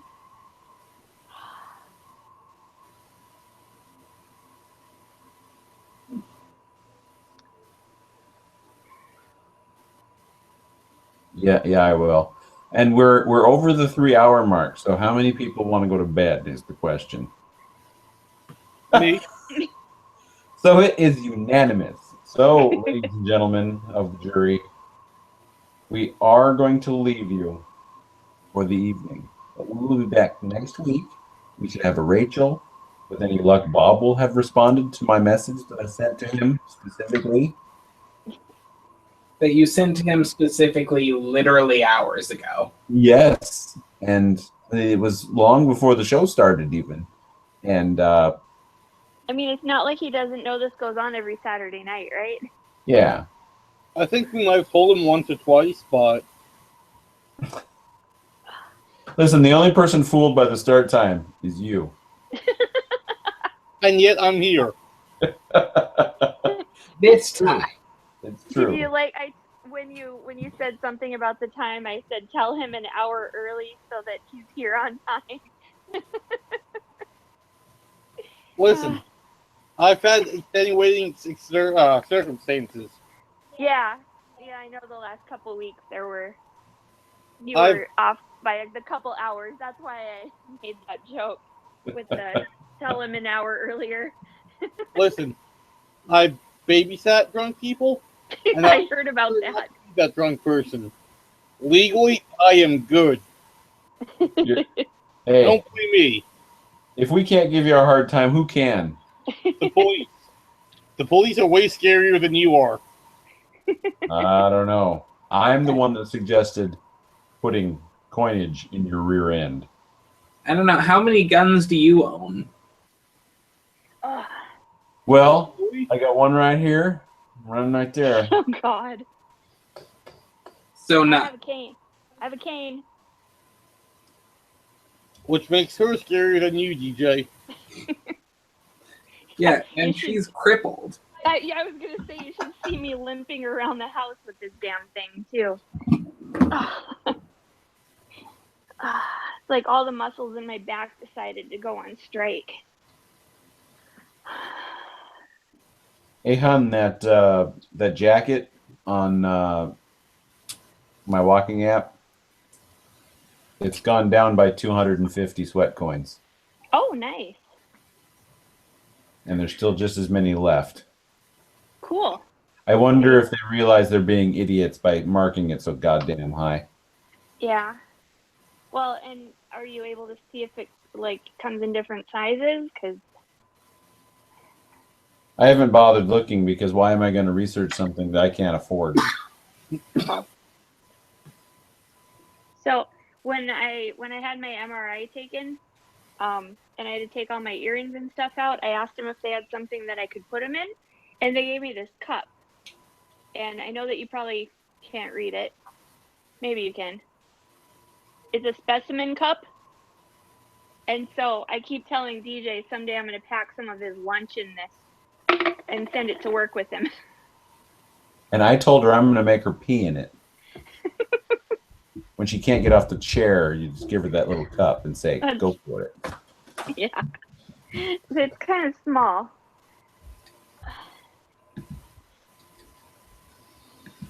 I think it would be way funnier to pack lunch in it. Yeah. Phone. There we go. All right, kids. Like we said before, I'm gonna kill this thing. Time of death, 10:39 p.m. Pacific time. Thanks for Rachel joining me, and Metal Jesus for joining me, and Kevin for giving me the finger for a good minute and a half. You deserve it. Yeah, maybe. You always deserve it. We'll be on next week, but I am going to task each of you with a very specific goal in the coming weeks. And that would be each one of you is going to run a show that I am on, but you are going to run it. You're setting it up, and we'll walk through how to do it. I'll make sure everybody knows what's going on so that once in a while I can take a weekend off. All right, then. Okay. Does that mean You're not to read stuff. I was gonna say, are you gonna in turn take the task of reading that exalted stuff like you were supposed to for them? I will. Now, I mean, I'm pretty sure my day is already loaded with stuff tomorrow, but I'll try to squeeze in some of that. Well, you'll have Tuesday to sit at the doctor's office with me. Yes, I will. Like I asked him, about us being at the emergency room. I said it's too bad you didn't bring the books along, and he's like, "Oh no, they're on my phone." But at 5:30 in the morning, when you've been up for an hour and a half, and two full hours earlier, two and a half full hours earlier than you were supposed to be up, you're not really thinking about much other than just trying to stay awake to make sure things are all right, or waking up in time to get things or done. getting your wife off the ground so she can go to the hospital. Yeah.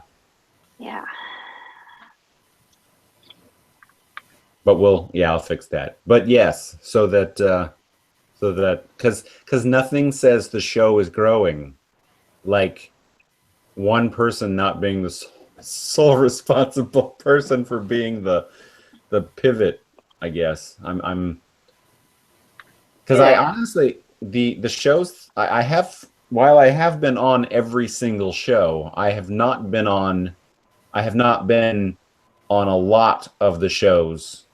Like of the show, there are two shows which I have either come in super late, or I just kind of set it up and then let you guys run with it. So I mean, and if, let's say, if Kevin decides if Kevin asks, who's going to be on with me tonight, and Trish and I have plans, and Metal goes, well, I'm face down in a puddle of puke because I'm in a gutter. Maybe you can get people on that wouldn't normally be on, and then we can get this show. Actually, because nothing says better, like a show is growing than having other people running stuff. Well, I'm in Baltimore, calling in Edgar Allan Poe. Yes. And whoosh goes the reference. Yeah, I know a lot of Poe, but not everything. That's how he died. So thanks for saying, hey, I'm dying. Oh, you're welcome. Anytime. All right, we're gonna call it now. I'll stop the broadcast like normal, and we'll all drop off. So, see you all next week. Good night, viewers. Oh, I don't have to see you for a week? No. I mean, DJ. Yeah, she has to see me in a couple of minutes. Oh, I'm sorry. Yeah. All right, bye, fans. Bye, You can just fans. close your eyes. Yeah, bye, fans.